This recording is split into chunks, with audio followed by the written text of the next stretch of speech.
The night before Thanksgiving, my sister called me with a warning. She said, "Do not come home tomorrow. We have important guests arriving, and your unemployed single mother energy is not the aesthetic we want for this family." I stood in my freezing apartment holding my 5-year-old son Jaden by the hand and swallowed my tears. With my last few dollars, we went to a late-night diner where an elderly couple invited us to share their table. 10 years later, that same couple became our legal family and handed me the keys to an empire. At my wedding, when my sister finally saw who I had become, her knees buckled and my parents' faces drained of all color. Before I continue this story, let me know where you are watching from in the comments below. Hit the like button and subscribe if you have ever had to build your own table because your family refused you a seat. My name is Serena, and I was 25 years old when my own flesh and blood erased me from their lives. I lived in a cramped one-bedroom apartment in Atlanta where the heating barely worked and the walls were so thin I could hear the traffic outside all night. It was the Wednesday evening before Thanksgiving. The air was bitterly cold, and I was standing in my tiny kitchen stirring a pot of cheap boxed macaroni and cheese for my son Jaden. The phone rang, and I answered it expecting it to be my mother telling me what time I should come over the next day to help cook the turkey and prepare the collard greens. Instead, I heard the sharp, condescending voice of my older sister, Nia. Nia told me in a tone dripping with disgust that I was officially uninvited from the holiday dinner. She was engaged to Preston, a white investment banker whose family came from old Wall Street money. According to Nia, Preston's parents were flying in for the holiday, and she wanted everything to be absolutely flawless. She told me straight to my face that my car leaked oil and would leave stains on her pristine driveway. She said my clothes looked cheap and that having a college dropout single mother sitting at the dinner table would completely ruin the sophisticated image she was trying to project. I felt a hard lump form in my throat. I begged her just a little. I told her I missed our parents and that Jaden had been drawing hand turkeys all week just to show his grandmother. I promised I would park down the street and walk.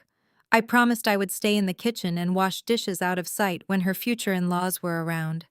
I just wanted my son to have a family holiday. Before Nia could respond, I heard my mother Vivian grab the phone. If there was anyone more obsessed with optics than my sister, it was my mother. She was a woman who practically lived for her status in the church and her standing in elite African-American social circles like Jack and Jill. Vivian's voice cut through the line like a knife. She told me Nia was absolutely right. She said my apartment probably smelled like dirty diapers and discount store food, and she did not want me bringing that stench into her home. My mother reminded me that they were hosting people of high caliber and that my presence would only invite unwanted questions. She called me a stain on the family legacy. The ultimate irony of her calling me a college dropout was that I had lost my full academic scholarship to a prestigious historically Black university because of her. Years ago, when Nia had secretly racked up massive credit card debt, trying to keep up with wealthy friends, my mother had drained my college savings and begged me to take the fall to protect Nia's future. I sacrificed my education to save my sister from ruin, and in return they cast me out the moment I got pregnant and needed them the most. Vivian told me to stay in my lane and have a quiet night at home. She said Jaden was too loud anyway and would just embarrass my father in front of his important friends. Then she hung up the phone, just a sharp, empty click echoing in my ear. I stood frozen in my kitchen listening to the dial tone. Jaden tugged at my sweater, looking up at me with his big brown eyes, asking if it was time to pack his bags to go see Grandma. The innocence in his voice completely broke me. I dropped to my knees on the linoleum floor and pulled him into a tight embrace, burying my face in his small shoulder so he would not see me cry.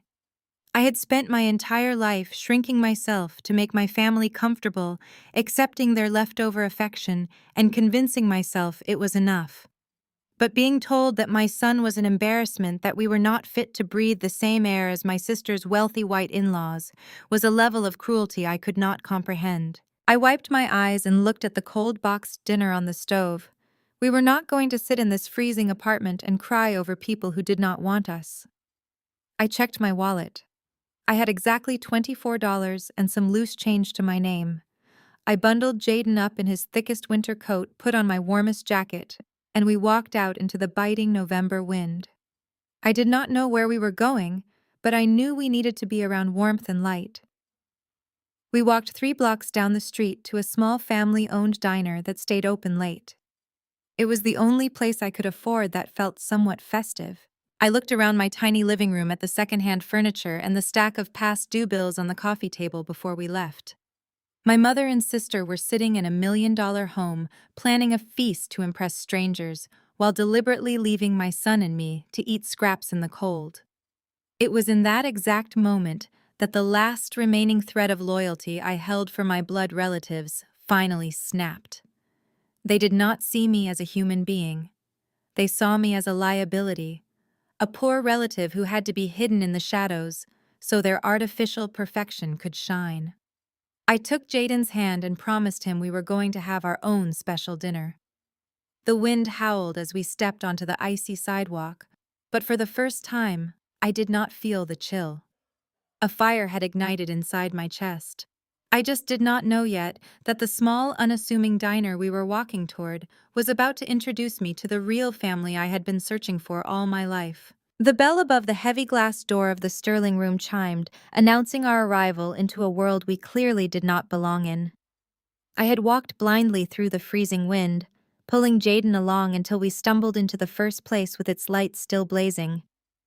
It was an upscale bistro, the kind of establishment where the lighting was deliberately dim, the jazz music hummed at the exact right frequency, and the air smelled of roasted garlic and expensive truffles. I immediately realized my mistake. My worn winter coat was damp from the sleet, and Jaden's little sneakers squeaked awkwardly against the pristine marble floor. Every head in the front dining area seemed to turn in unison. The clinking of crystal wine glasses stopped. I tightened my grip on Jaden's hand, feeling the urge to turn around and run back into the freezing night, but his small stomach gave a loud rumble. He was shivering, his lips slightly blue, and I promised him a warm meal. I marched up to the host stand with my chin held high. The manager stood behind the mahogany podium, a tall man in a tailored charcoal suit with a silver name tag that read, Bradley. His eyes slowly panned down from my messy hair to my scuffed boots, his upper lip curling into a barely concealed sneer. He did not offer a greeting. He simply tapped his expensive pen against the reservation book and stared at me. I asked for a table for 2. Bradley let out a sharp, breathless laugh, looking around as if checking to see if anyone else was witnessing this joke. He leaned forward, his eyes narrowing as he studied my face. A spark of recognition flashed in his eyes. He asked if I was Vivian's daughter. Before I could even nod, he smiled a venomous, knowing smile. He said he thought he recognized the resemblance, but noted that I lacked the polish of my mother and my sister Nia. He proudly announced that he was close friends with Preston's family, the Sterlings, and that his restaurant was actually catering their massive Thanksgiving event tomorrow. Nia had apparently been in earlier that week to finalize the menu, and had spent 30 minutes complaining to Bradley about her deadbeat dropout sister, who was threatening to ruin their perfect holiday aesthetic. Hearing a complete stranger recite my family's cruel narrative to my face felt like a physical blow. Bradley did not lower his voice. He wanted the nearby patrons to hear. He wanted to assert his dominance and secure his loyalty to the wealthy Sterling family by humiliating me right there in the lobby. He told me that people like me bring down the class of an establishment like his. He said he would normally throw me out, but since it was the night before a holiday, he would do me a charitable favor. He grabbed 2 stained menus from the bottom of a stack and marched past the beautiful plush leather booths lining the warm fireplace. He did not look back to see if we were following.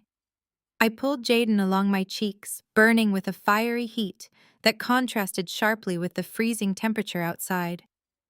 Bradley led us to the very back of the restaurant, down a narrow, poorly lit corridor, and stopped at a tiny, wobbly table crammed right next to the swinging doors of the kitchen and the public restrooms. The harsh smell of industrial bleach and raw onions assaulted my nose. Bradley threw the menus onto the damp tabletop. He told me to order quickly, eat quietly, and use the back exit when we were done so we would not disturb the real paying customers in the main dining room. He turned on his heel and strode away before I could utter a single word of protest. I pulled out the chair for Jaden, wiping the sticky residue off the seat with my sleeve. Jaden climbed up, swinging his short legs, his eyes wide and confused. He looked at the swinging kitchen door, then up at me. He asked why the man was so mean. He asked if we were bad people because we had to sit in the timeout corner. My heart shattered into a million pieces. The tears I had successfully held back in my apartment finally betrayed me, slipping down my cheeks in hot, silent streams. I reached across the small table and cupped my son's face, telling him he was the best boy in the entire world, and that some people were just too blind to see it. I picked up the menu, my vision blurring as I looked at the prices. The cheapest item was a bowl of soup for $18. I had exactly $24. I quickly calculated the math in my head, realizing I could only afford one bowl of soup and a glass of tap water for Jaden. I would have to sit and watch him eat, my own stomach twisting in hunger. I was preparing to flag down a waiter when a sudden commanding sound echoed through the corridor. Thwack! It was the sound of a heavy, silver-tipped walking cane striking the hardwood floor. I looked up, my gaze drawn past the swinging kitchen doors to the entrance of the hallway. An elderly African-American couple stood there, radiating an aura of absolute, undeniable power. The man wore a perfectly tailored three-piece tweed suit, his posture straight and unyielding, his silver hair neatly trimmed. Beside him stood a woman draped in an emerald green cashmere coat that looked softer than clouds, adorned with a simple yet blindingly authentic diamond brooch. They were the epitome of quiet luxury, possessing a type of wealth that did not need to scream to be noticed. The man struck his cane against the floor one more time, and the entire restaurant seemed to fall dead silent. Waiters froze in their tracks. Diners lowered their forks. Bradley, the arrogant manager, came sprinting from the front of the house, his face pale and his posture submissive. He practically bowed as he approached the elderly couple, stammering a greeting and asking how he could assist the esteemed Mr. and Mrs. Montgomery. Elias Montgomery did not look at Bradley. His piercing, intelligent eyes were locked squarely on me and Jaden. He took a slow, deliberate step forward, closing the distance between us. The heavy scent of rich cedar and expensive cologne washed over the harsh smell of the bleach. Elias finally turned his head slightly to address the trembling manager. His voice was a deep, resonant baritone that commanded the space effortlessly. He demanded to know why the manager had seated his daughter and his beloved grandson in a drafty, foul-smelling corridor next to a bathroom. The silence that followed was deafening. I stopped breathing. Jaden looked up at the tall man with wide, fascinated eyes. Bradley's jaw practically unhinged. He stammered, looking frantically between me and Elias, his face turning a blotchy shade of crimson. He tried to explain that I was Vivian's daughter, that there must be some mistake, that he was just following the social protocols he thought the Montgomerys would appreciate. Josephine Montgomery stepped forward, her heels clicking sharply against the floor. She did not raise her voice, but her tone was sharp enough to cut glass. She informed Bradley that his assumptions were as offensive as his hospitality. She stated clearly and firmly that I was their family, and that disrespecting me was a direct insult to the Montgomery name. She demanded that Bradley immediately clear the largest booth by the fireplace in the center of the VIP dining room. Bradley was sweating profusely now. He nodded vigorously, apologizing repeatedly, stumbling over his own feet as he rushed to prepare the best table in the house. The entire power dynamic of the room had been flipped on its head in a matter of seconds. Elias turned his attention back to me. He extended a warm, calloused hand. I hesitated for a fraction of a second, my mind racing to comprehend why these powerful strangers were rescuing me from my humiliation. But when I looked into his eyes, I saw no pity. I saw recognition. I saw a silent promise of protection. I reached out and took his hand. He pulled me up from the sticky chair with gentle strength. Josephine smiled warmly at Jaden, offering her hand to him as well. We walked out of that dark, miserable corridor and back into the glowing light of the main dining room. Every patron stared as we were escorted to the premier table by the roaring fire.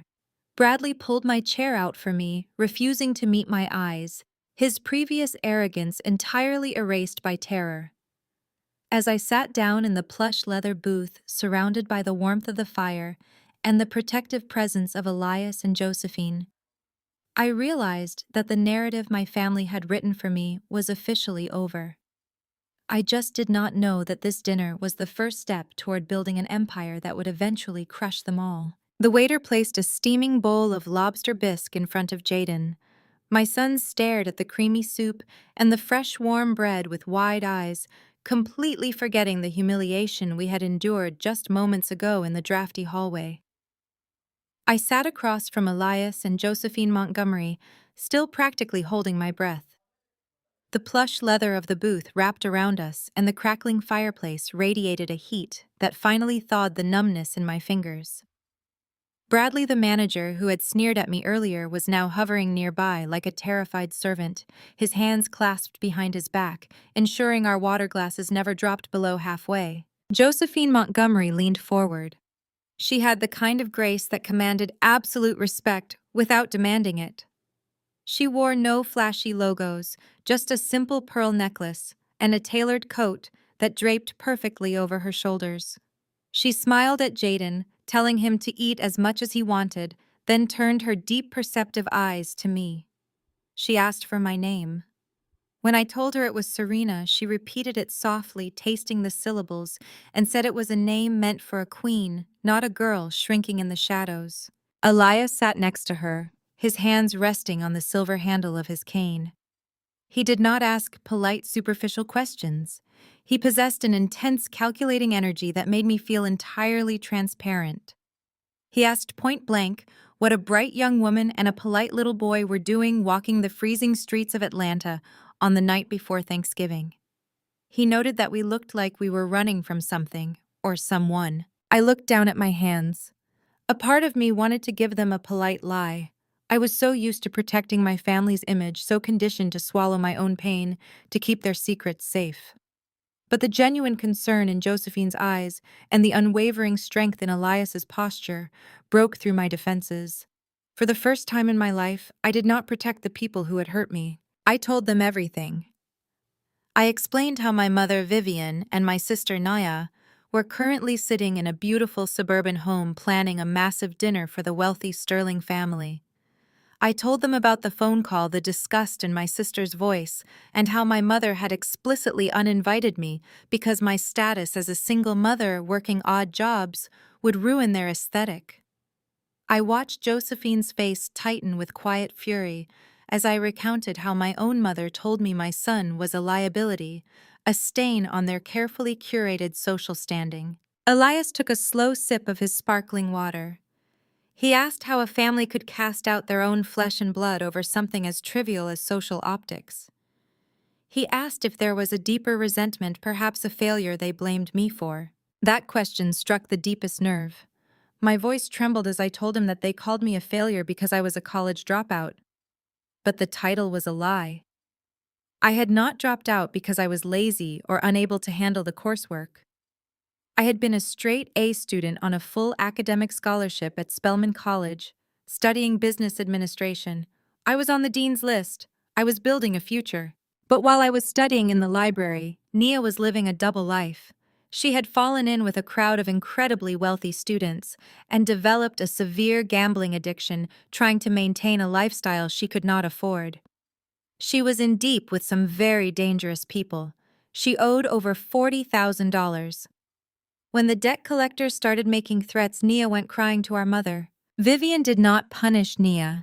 Instead, she panicked about the family reputation.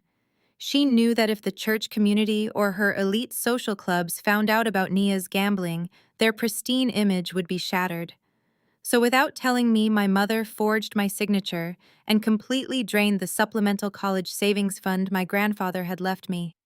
The money that was supposed to pay for my housing, my books, and my living expenses was gone overnight. When I discovered the account was empty, I confronted them. Vivian broke down in tears, begging me to understand. She said Nia was fragile, that a scandal would ruin Nia's chances of marrying into a good family. She demanded that I take a semester off to work and help rebuild the funds. But a semester turned into a year. I lost my housing, I lost my scholarship. I got pregnant shortly after, and the man abandoned me when things got hard. Instead of helping me, my mother and sister spun a completely different narrative. To their friends and our extended family, they sighed and shook their heads, telling everyone that I had gone off the rails. They claimed I was irresponsible, that I chose to get pregnant and drop out of school. They sacrificed my entire future, my reputation, and my stability just to cover up Nia's mistakes. They stole my life to protect her lie. And tonight they had thrown me out into the cold because the false version of me that they had created was no longer acceptable for their dinner table. The silence at our VIP booth was profound. Jaden was happily eating his bread, oblivious to the heavy emotional weight settling over the adults. I felt a sudden wave of panic, fearing I had overshared, fearing that these wealthy, sophisticated strangers would judge me for the messy, broken reality of my life. I looked at Elias, expecting to see pity or discomfort. I saw neither. His jaw was set, his eyes dark and sharp as obsidian were locked onto mine. He did not offer empty platitudes or generic sympathy. He leaned forward, resting his forearms on the table. The air around him seemed to crackle with an invisible, terrifying power. He said that family is not defined by blood, but by loyalty.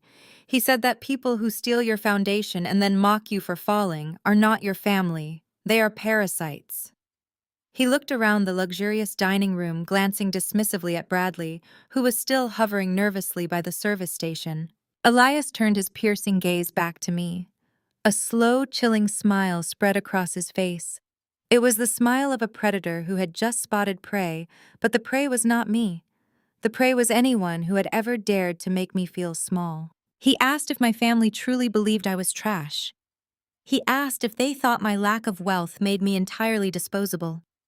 He reached into the inner pocket of his tailored tweed jacket and pulled out a thick, embossed business card. He slid it across the damp mahogany table until it rested right in front of me. The card was heavy matte black with silver lettering. He told me to take the card. He told me that tomorrow morning, while my mother and sister were busy impressing their guests with a fake life, I was going to pack a bag and bring my son to the address printed on that card. He said he saw a fire in me, a brilliance that my family had desperately tried to extinguish.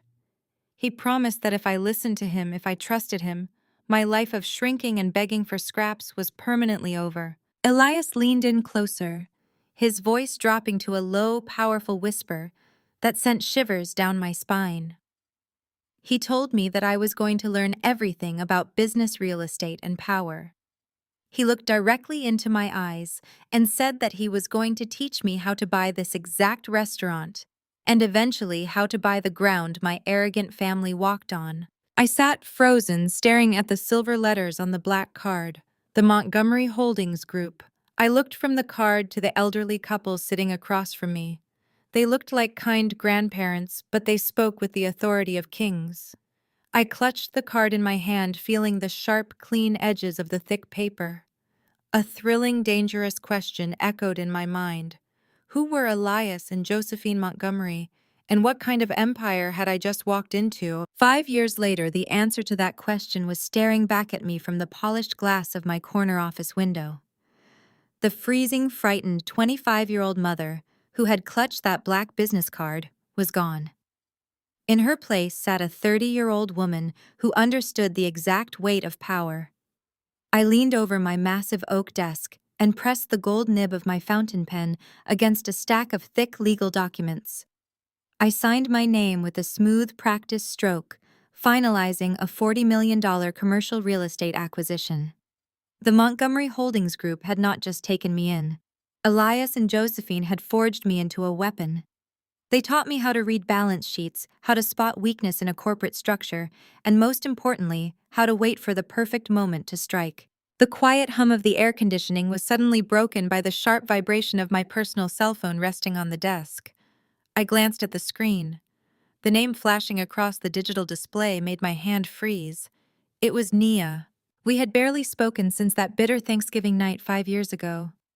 To my family, I was still the invisible failure, the college dropout single mother who was likely scrubbing floors or waiting tables to survive. I had strictly forbidden any mention of my name in the Montgomery corporate press releases. The illusion of my poverty was the greatest shield I possessed. I picked up the phone, took a slow, steadying breath, and pressed answer. Serena. I hope I am not interrupting your shift at whatever discount store you are working at these days. Nia's voice poured through the speaker, dripping with that familiar, toxic, syrupy condescension. It was the exact tone she used when she wanted to remind me of my place at the bottom of her world. I kept my voice perfectly flat and replied that I had a minute to spare. Nia did not waste time asking how I was or how Jaden was doing. She went straight into her performance. She proudly announced that Preston had just closed an absolute monster of a deal for his investment firm, a $5 million commercial package that was going to put him on the map. To celebrate their new wealth, she was throwing an extravagant party at their sprawling new suburban mansion this coming Saturday. She listed the high-profile guests she invited, making sure to mention the judges, the local politicians, and the elite socialites who would be walking through her front doors. Then came the real reason for her call. "I know things are always tight for you," Naya said, lowering her voice, as if she were sharing a painful secret. "And holidays are coming up. Preston and I discussed it, and we want to help you out. You can come to the house on Saturday, but you need to use the service entrance in the back. The catering staff we hired is a little short-handed. If you come quietly through the kitchen and help the staff clear plates, collect the empty champagne glasses, and take out the trash before the guests see you, I will personally hand you $200 in cash." I held the phone away from my ear for a fraction of a second, looking down at the $40 million contract I had just signed. My sister was offering me $200 to be her hidden maid at a party celebrating a $5 million deal. The absolute arrogance of it was staggering. She wanted the psychological thrill of having me under her roof, scrubbing her dirty plates while she paraded around in diamonds. She wanted to physically see my submission. A younger version of me would have screamed at her. The old Serena would have cried, felt the crushing weight of humiliation, and hung up the phone in a fit of rage. But Elias Montgomery had completely rewired my mind. He had spent the last 5 years teaching me that anger is useless unless it is disciplined. I smiled, a cold, sharp smile that did not reach my eyes. "That is incredibly generous of you, Nia," I said, injecting just enough manufactured gratitude into my voice to feed her massive ego. $200 would really help Jaden and me right now. I will be at the back door on Saturday. Just tell me what time the catering manager needs me. Nia let out a self-satisfied little laugh, completely oblivious to the trap she had just set for herself. She gave me the arrival time, reminded me again not to linger in the main dining room, and hung up. I set the phone back down on my glass desk and turned my chair to face the sprawling Atlanta skyline. The sun was beginning to set, casting a brilliant golden light across the high-rise buildings I now effectively owned. I thought of Elias. I remembered the very first lesson he taught me in his private study when I was still trembling with the trauma of my family's rejection. He had poured me a cup of black tea, looked me dead in the eyes, and delivered a truth that became my daily mantra. Always let your enemies think they are standing right on top of your head. Let them enjoy the view. Let them get entirely comfortable with their false sense of superiority. Because when they are looking down at you, they are never looking at their own feet. And that makes it incredibly easy to reach out and pull the rug completely out from under them. Nia and Preston wanted a maid for their party. They wanted a pathetic prop to make their mediocre success feel grand. I opened the bottom drawer of my desk and pulled out a thick, heavily redacted file with Preston's name on it. I had been keeping tabs on my arrogant brother-in-law. I knew exactly how he financed that $5 million deal, and I knew the dangerous high-interest loans he had taken out to secure his new mansion. I picked up my pen again. I would go to their party. I would walk through the back door. I would clear their dirty plates. I would play the perfect impoverished sister right up until the moment I decided to burn their entire fabricated kingdom to the ground. The heavy oak service door clicked shut behind me, sealing me inside the stifling atmosphere of Nia and Preston's suburban fortress. I adjusted the plain black apron the catering manager had shoved into my hands moments earlier. The fabric was stiff, scratchy, and smelled faintly of industrial starch, a sharp contrast to the bespoke silk blouses and tailored blazers I usually wore while commanding the executive boardroom at Montgomery Holdings. But tonight I was playing a carefully constructed role.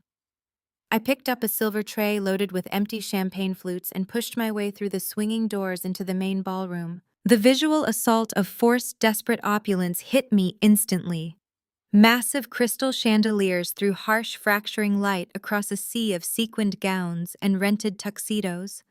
A string quartet played in the corner, their delicate music entirely drowned out by the booming, obnoxious laughter of people trying too hard to prove they belonged. Moving silently through the crowd, I became a ghost.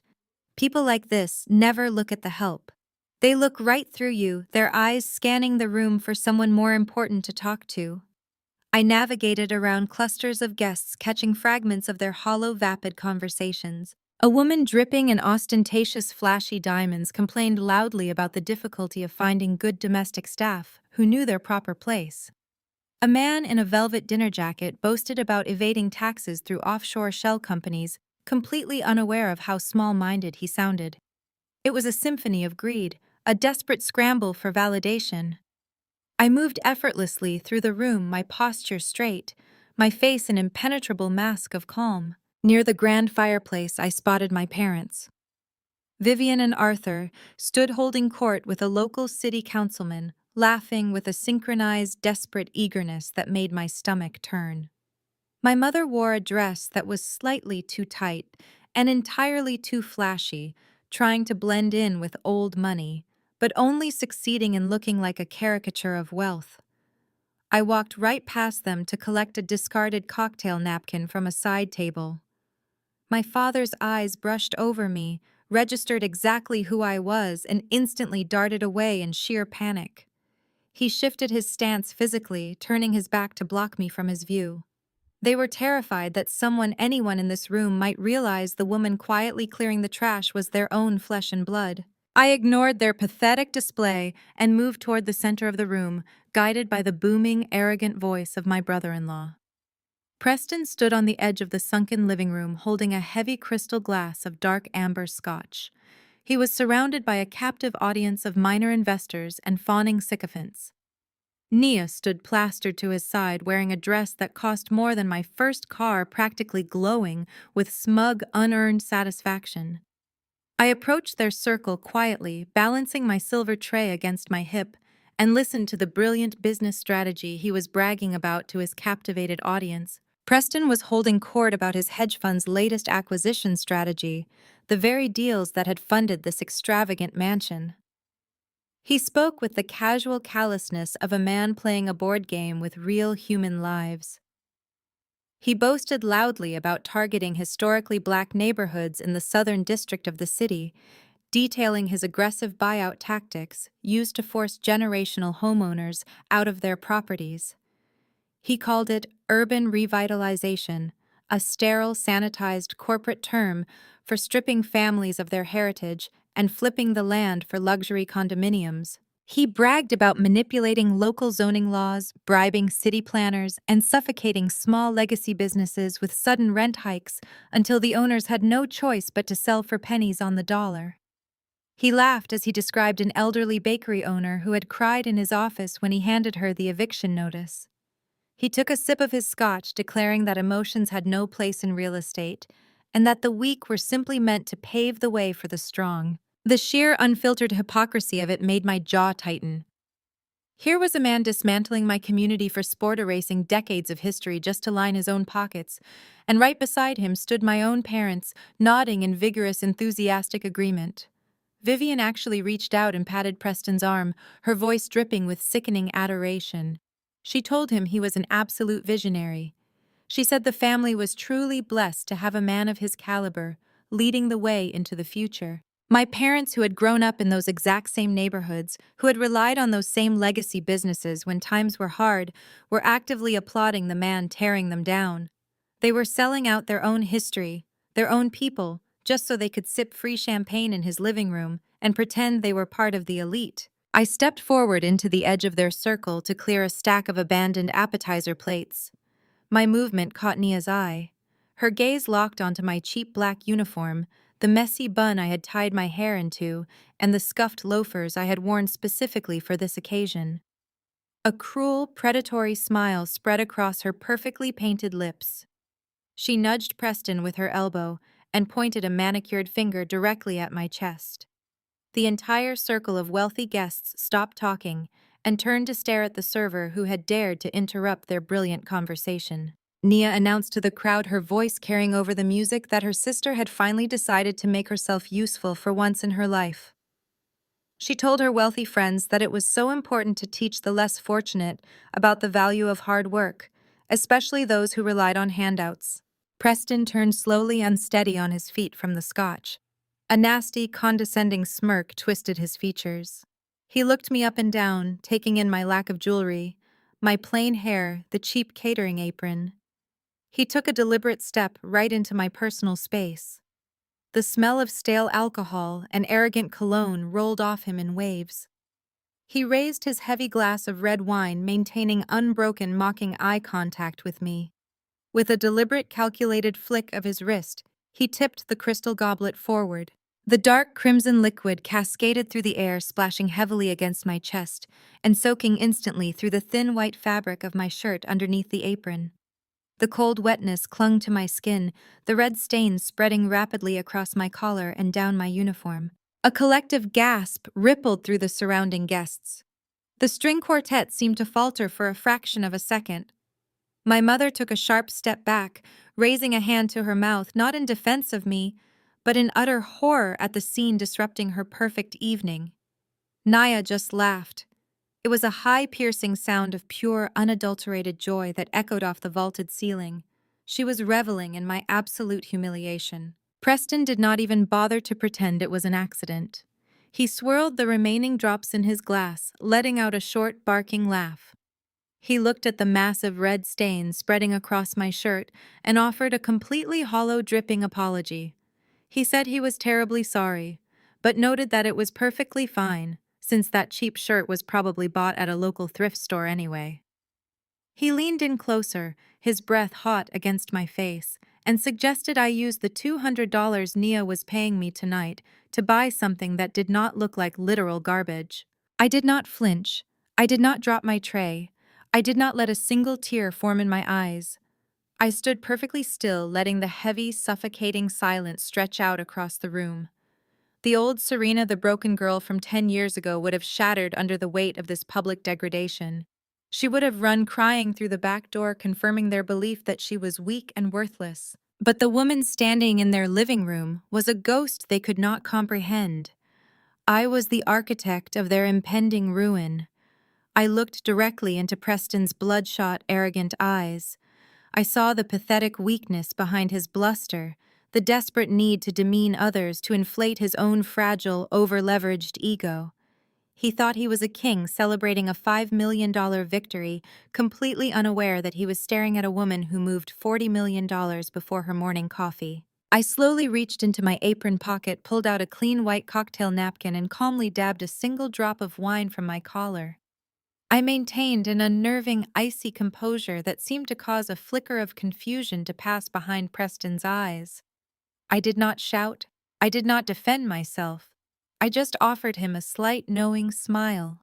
A smile that held all the secrets of his overextended credit lines, his failing shell companies, and the massive debt he was drowning in. I turned on my heel and walked calmly back toward the kitchen doors, my spine straight and my head held high. I left them standing there in their beautiful, fragile house of cards, blissfully unaware that I was already holding the match. The heavy swinging doors of the catering kitchen closed behind me, cutting off the chaotic noise of the ballroom. I did not rush to the staff bathroom to scrub the wine stain. I simply removed the soiled black apron, folded it neatly, and tossed it into a laundry bin. I grabbed a fresh, crisp apron from the catering manager's reserve stack and tied it securely around my waist. The manager, a frantic woman named Carla, holding a clipboard and a walkie-talkie, did not even register the wardrobe change. She just pointed a shaking finger toward the west wing of the mansion, instructing me to clear the VIP lounge and the private study before the guests migrated. I picked up a fresh silver tray and stepped back into the lavish corridors. The camera of my own mind shifted, dropping low to track my sensible black loafers, moving silently against the imported Turkish marble. I was a phantom navigating the arteries of a house built entirely on arrogance and deceit. The contrast between my servant uniform and the sheer absolute power I held was a secret symphony playing only in my head. Before I could reach the heavy oak doors of the west wing, a sharp, desperate hand clamped down on my forearm. I stopped and turned my head slowly. It was my mother. Vivian dragged me roughly into a darkened alcove near the coat check, her face pinched with a furious, panicked energy. The heavy scent of her expensive floral perfume was suffocating. She kept her voice to a harsh, venomous whisper, terrified that one of Nia's high society friends might overhear us. She hissed that I was a complete embarrassment. She accused me of intentionally provoking Preston of standing too close to the center of the room, just to ruin Nia's perfect evening. She demanded to know why I could not just disappear into the background like I was supposed to. She ordered me to stay out of sight for the rest of the night or leave entirely without the $200 I supposedly desperately needed. 10 years ago, that grip on my arm would have broken my spirit.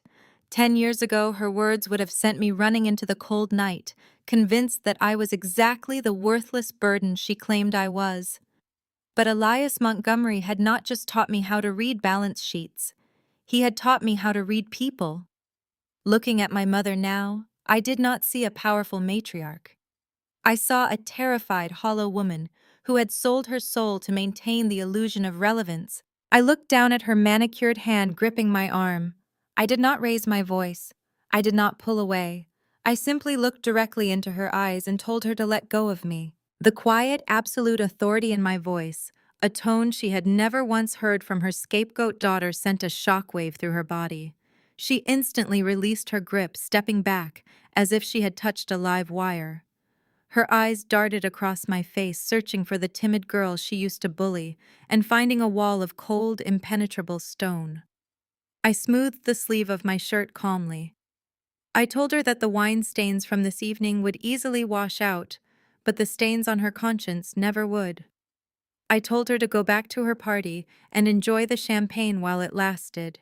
I stepped out of the alcove, leaving her standing there, entirely speechless, her mouth opening and closing without a sound. I did not look back. I resumed my steady, purposeful stride down the corridor until I reached the heavy double doors of Preston's private study. I turned the brass handle and slipped inside, letting the door click shut behind me. The study was a monument to Preston's massive, fragile ego. It was decorated in dark mahogany and forest green leather, designed to look like the office of a seasoned titan of industry. Shelves were lined with pristine leather-bound books that had clearly never been opened. A display case held a collection of expensive imported cigars. The entire room smelled of artificial leather and unearned confidence. I walked toward the seating area, collecting 2 discarded whiskey glasses and placing them on my silver tray. My eyes drifted to the massive executive desk in the center of the room. Preston was so arrogant, so convinced of his own untouchable superiority, that he had not even bothered to lock his private financial documents away during a party with over 100 guests in his home. He assumed that the catering staff, the invisible people moving through his house, lacked the intelligence to understand what was sitting right out in the open. I walked behind the desk, pulling a microfiber cloth from my apron to wipe down the polished wood. My eyes scanned the thick stack of papers left carelessly scattered beside a gold-plated pen. As I read the bold headers at the top of the pages, my hands stilled. I recalled my grueling, relentless training with Elias Montgomery. 5 years of dissecting complex corporate structures, identifying predatory lending practices, and learning exactly how desperate men hide their failing margins behind layers of corporate jargon. I had spent countless hours in the Montgomery Holdings boardroom, analyzing the life cycles of toxic debt. Preston's hedge fund was not thriving. It was hemorrhaging cash at a catastrophic rate. The $5 million commercial real estate deal he had just been bragging about to his captivated audience in the ballroom was not bought with profits or secure investor capital. It was heavily leveraged with toxic high-yield bridge loans. He had used this very mansion, this sprawling suburban fortress, as collateral to secure the funding. He was playing a dangerous, reckless game, of financial roulette betting everything he had on a commercial flip that was already underwater. I carefully moved a secondary file folder aside, exposing the master loan agreement underneath. I leaned in closer, my eyes tracking the origination header printed in stark black ink. Apex Vanguard Capital. My breath caught in my throat. It was not out of fear or anxiety, it was the sheer intoxicating thrill of absolute, undeniable victory. The universe had a wicked, brilliant sense of humor. Apex Vanguard Capital was not just some anonymous, aggressive lending firm operating out of a high-rise in Chicago. It was a Tier 3 shadow subsidiary, entirely owned and operated by the Montgomery Holdings Group. Elias had acquired the firm 2 years ago to handle high-risk, high-yield corporate debt portfolios. And because I had proven my ruthlessness in corporate restructuring, Elias had placed me directly on the executive oversight board of that exact subsidiary. I was the primary signatory for their largest accounts. I scanned the terms of the contract Preston had signed. They were brutal. An exorbitant 22% interest rate with a strict, non-negotiable default clause. If Preston missed a single quarterly payment by even 24 hours, the lender had the immediate legal right to seize the collateral. The collateral was his firm, his commercial acquisitions, and the very house his guests were currently partying in. Preston had effectively borrowed millions of dollars to fund his arrogant lifestyle from the very woman he had just publicly humiliated. He was drowning in debt, and I owned the water. I pulled my personal cell phone from the deep pocket of my trousers. The screen cast a pale blue glow in the dim light of the study. I bypassed the lock screen and opened the camera app. I held the phone steady above the desk, ensuring the lighting was perfect. I snapped a crystal-clear, high-resolution photograph of the signature page capturing Preston's arrogant, sprawling signature right next to the draconian terms of the Apex Vanguard Capital loan. I slipped the phone back into my pocket and picked up my silver tray. A slow, chilling smile spread across my face, warming the cold detachment I had carried all evening. Elias Montgomery's voice echoed clearly in my mind. Let the enemy think they are standing right on top of your head until the exact moment you rip the floorboards out from under them. Preston and Nia thought they had invited a pathetic broken maid into their home to scrub their floors. They had no idea they had just invited their executioner into their private sanctuary. I turned around and walked out of the study, ready to serve them the rest of their perfect evening. They had exactly 30 days until their first payment was due. The countdown to their absolute destruction had officially begun. I stepped off the pristine cobblestone driveway of Preston's mansion and into the cool night air. The heavy bass of the party music faded into a dull thud behind me. I pulled the keys to my modest sedan from my pocket, feeling a dangerous, thrilling sense of victory coursing through my veins. I had the exact weapon I needed to destroy the people who had made my life a living hell. But the universe has a cruel way of balancing the scales. Just as I unlocked my car door, my cell phone vibrated violently against my thigh. I assumed it was my mother calling to berate me for leaving without collecting my degrading $200 payment. I pulled the device from my pocket, ready to ignore it, but the caller ID made my blood run cold. It was Marcus, the head of executive security for the Montgomery family. Marcus never called my personal line, unless it was a matter of absolute corporate urgency. I answered the phone. Marcus did not offer a greeting. His normally booming, steady voice was fractured and breathless. He told me there had been a catastrophic accident on the interstate. A drunk driver had crossed the median and struck Elias and Josephine's town car head-on. He told me to get to Atlanta General Hospital immediately. The drive to the hospital was a blur of flashing traffic lights and blinding panic. The cold, calculating strategist, who had just stood in Preston's study, vanished entirely, replaced by a terrified daughter, desperate to reach the only real parents she had ever known. I sprinted through the sliding glass doors of the emergency room, my cheap catering shoes slipping on the polished linoleum. Marcus met me near the surgical wing, his face ashen and drawn. He did not have to speak. I saw the absolute devastation in his eyes. Josephine had been killed on impact. The air was sucked completely out of my lungs. I braced myself against the harsh white wall of the corridor, trying to process the impossibility of the statement. Josephine, the woman who had taught me how to walk into a boardroom and command respect without raising my voice, was gone. Marcus placed a heavy hand on my shoulder and guided me toward the intensive care unit. He told me Elias had survived the initial crash, but the internal bleeding was severe. The surgeons had done everything they could, but his heart was failing. He was holding on by a thread, and he was asking for me. I walked into the dimly lit hospital room, the rhythmic, sterile beeping of the heart monitor amplifying the dread in my chest. Elias looked impossibly small in the hospital bed.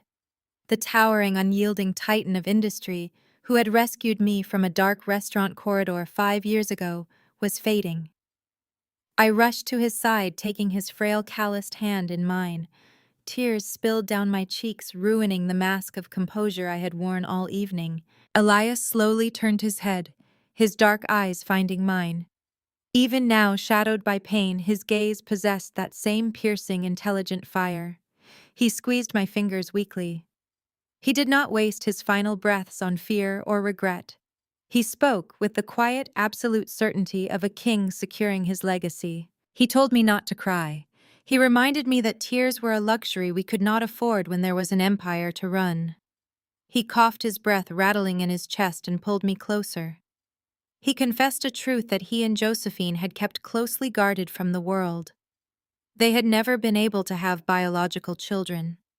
The sprawling corporate dynasty they had built, the endless portfolio of real estate and shadow subsidiaries, had no blood heir. Elias looked at me, his eyes shining with a fierce, unwavering pride. He said they had spent decades looking for someone who possessed the exact combination of intellect, ruthlessness, and pure, unbreakable grit required to inherit the Montgomery name. He told me they had found it the moment they saw me comforting my son in the shadows of that bistro. He told me that 2 months ago he and Josephine had finalized the legal paperwork. They had formally and legally adopted me. I was not just their protégé. I was their daughter. I was the sole heir to everything they had built. Elias whispered his final command, telling me to take the throne, to protect Jaden, and to show no mercy to those who stood in my way. The heart monitor let out a long, continuous tone, and the brilliant fire in Elias Montgomery's eyes finally extinguished. 3 days later, the skies over Atlanta opened up, unleashing a torrential downpour that matched the profound heaviness in my chest. The funeral was a private, highly secured affair held at the historic Montgomery family estate. I stood perfectly still beneath a large black umbrella, staring straight ahead at the twin mahogany caskets. A slow tracking shot of the scene would have captured the stark reality of my new existence. I wore a tailored black morning suit, my posture rigid, my expression carved from stone. Standing directly beside me was Jaden, now 10 years old. He wore a miniature black suit, his small hand gripping mine with a maturity that broke my heart. He did not fidget. He stood tall, mirroring my exact posture, a young prince standing beside the new queen. The loss was a physical ache, a gaping void in my chest, but I refused to let the gathered circle of executive board members and legal advisors see me shatter. I was a Montgomery now, and Montgomerys do not break in public. The following morning, I sat at the head of the massive obsidian conference table in the highest tower of Montgomery Holdings. The room was silent except for the rustling of thick parchment paper. Arthur Vance, the lead attorney for the Montgomery estate, sat across from me, sliding a towering stack of leather-bound binders across the polished glass. Arthur adjusted his wire-rimmed glasses and formally read the final declarations of the trust. The numbers were staggering. Elias and Josephine had left me absolute, unmitigated control of the entire conglomerate. I was now the sole owner of commercial real estate portfolios across 3 continents, a fleet of private logistics firms, and a dozen highly lucrative shadow subsidiaries, including Apex Vanguard Capital. The total valuation of the assets transferred directly into my name exceeded $400 million. Arthur closed the final binder and folded his hands. He looked at me with deep, professional respect. He asked how I wanted to handle the public transition. He suggested drafting a press release for the Wall Street Journal and the local financial networks officially announcing Serena Montgomery as the new chief executive officer of the empire. He noted that the markets would want reassurance that the company was in stable, capable hands. I looked down at the gold signet ring Elias had given me resting heavy on my right index finger. I thought about Preston and Nia laughing in their stolen mansion. I thought about my mother demanding I clear their dirty plates for $200. I thought about the toxic high-yield loan Preston had signed giving Apex Vanguard Capital the right to seize his entire life the moment he defaulted. Absolute power is a dangerous weapon, but it is infinitely more lethal when it is completely invisible. I looked up at Arthur, my eyes cold and entirely devoid of hesitation. I told him there would be no press release. I ordered him to invoke every non-disclosure agreement and corporate privacy shield at our disposal. I instructed the legal team to bury the adoption records in sealed trusts and route my executive authority through 3 layers of anonymous shell companies. Arthur looked confused. He warned me that keeping my identity hidden would require massive legal maneuvering and asked why I would want to hide my rightful ascension to the throne. I leaned back in the high-backed leather executive chair, the entire weight of the $400 million empire resting comfortably on my shoulders. I told him that my biological family still firmly believed I was a struggling, desperate single mother scraping by on minimum wage. I said they were currently standing on a very high, very fragile pedestal, looking down at me with absolute contempt. I instructed Arthur to let them keep looking down. I told him to let them enjoy their false sense of superiority for exactly 25 more days, because when the first of the month arrived and Preston missed his loan payment, the collection agents from Apex Vanguard would come knocking on his door, and I wanted to be the one standing on his porch to collect the debt. The struggling single mom facade would remain perfectly intact until the exact second I pulled the entire world out from under them. The heavy brass knocker on my apartment door rattled so violently it shook the cheap wooden frame. I had kept this cramped 2-bedroom unit in the working-class district of Atlanta precisely for moments like this. It was my stage, my camouflage, and my absolute defense against a family obsessed with appearances. I unlocked the deadbolt and the door was forcefully shoved open before I could even turn the knob. My mother Vivian marched into my narrow hallway, followed closely by my father Arthur and my sister Nia. They brought the suffocating scent of expensive floral perfume and aggressive entitlement into my modest living space, looking around at my faded furniture with undisguised revulsion. Vivian did not offer a greeting. She did not ask about her grandson Jaden. She simply strode over to my scratched formica dining table and slapped a manila folder down with a sharp, resounding crack. She slid a sleek silver pen right next to it. She demanded that I sign the papers immediately. I stood near the kitchen counter, crossing my arms over my simple cotton sweater. I asked what exactly she was ordering me to sign. Arthur stepped forward, his face pinched in a mask of severe judgment.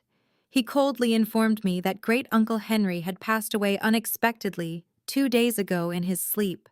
I felt a sudden, genuine pang of grief strike my chest. Uncle Henry had been the only member of our extended family who did not treat me like a contagious disease after I had Jaden. He had quietly sent me $50 bills inside handmade birthday cards when things were desperately tight. I asked when the funeral was. Vivian waved her hand dismissively, stating that the funeral was a minor detail they would handle later. The pressing issue, she insisted, was the will. Nia stepped up beside our mother wearing a pristine white designer trench coat and a look of deep, agitated impatience.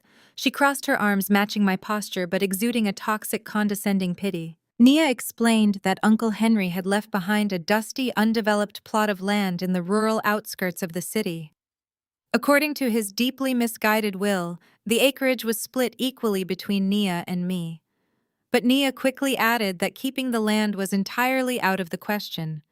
She announced with a smug, arrogant tilt of her chin that Preston was on the absolute verge of closing a massive commercial development project.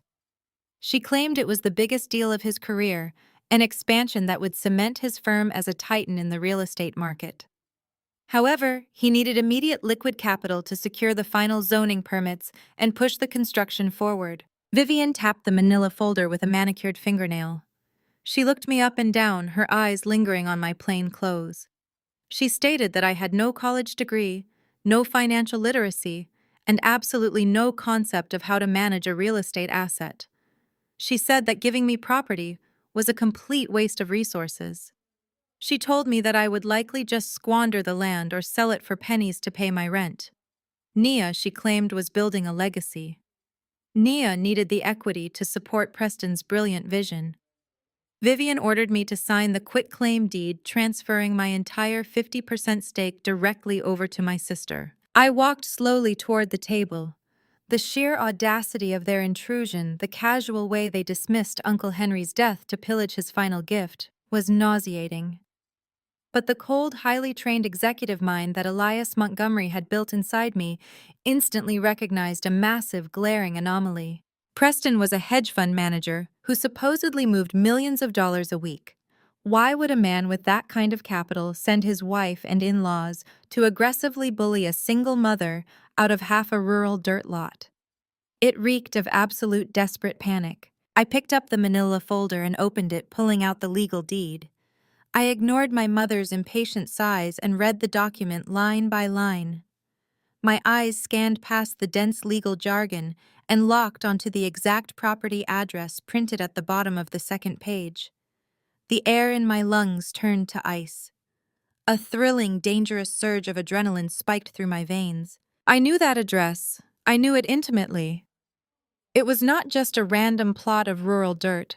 It was a highly contested parcel of land sitting directly adjacent to the exact commercial development project Preston had leveraged his entire life to acquire.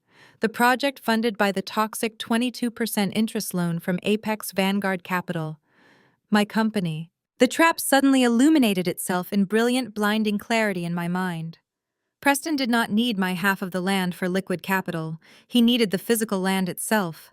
The zoning boards in that specific district required developers to own contiguous acreage to secure commercial building permits.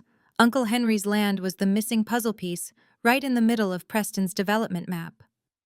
Without my signature transferring that land to Nia, Preston could not get the permits. Without the permits, he could not break ground. And if he could not break ground, he would immediately default on the $40 million loan he owed to my shadow subsidiary. Preston was not building a legacy. He was drowning, and my signature was the only life raft he had left. I set the document back down on the Formica table. I looked up at my family. They were staring at me with expectant, arrogant expressions, completely convinced that I was too stupid to understand the gold mine sitting in front of me. Nia let out an exasperated breath, uncrossing her arms. She reached into her designer handbag and pulled out a crisp stack of $100 bills, dropping them onto the table next to the deed. She said she knew things were always hard for me. She offered the cash, stating it was $1,000. She told me to take the money, buy Jaden some new clothes, and sign the paper. She framed it as a charitable favor, a generous sister rescuing her pathetic sibling from the burden of property taxes. She smiled a sharp, venomous smile and told me it was the best deal I was ever going to get in my life. $1,000 for a property that held the key to a $40 million corporate acquisition. I looked at the cash, then up at my sister. The urge to laugh was almost suffocating, but I kept my face entirely blank. I picked up the silver pen.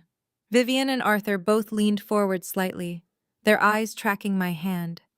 A hungry, desperate relief flashing across their faces.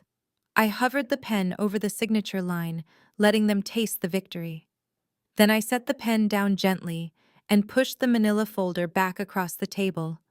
I told them I was not signing it. The silence that hit the apartment was deafening. Vivian's mouth actually dropped open. Arthur's face flushed a deep mottled red. Nia stared at the folder as if it had just caught fire. Arthur slammed his fist onto the table, making the cheap wood shudder. He demanded to know what was wrong with me. He shouted that I was being completely irrational and selfish. He reminded me that I had embarrassed this family 10 years ago by dropping out and getting pregnant, and that I owed them this compliance to make up for my failures. He said I was standing in the way of real progress, of true success.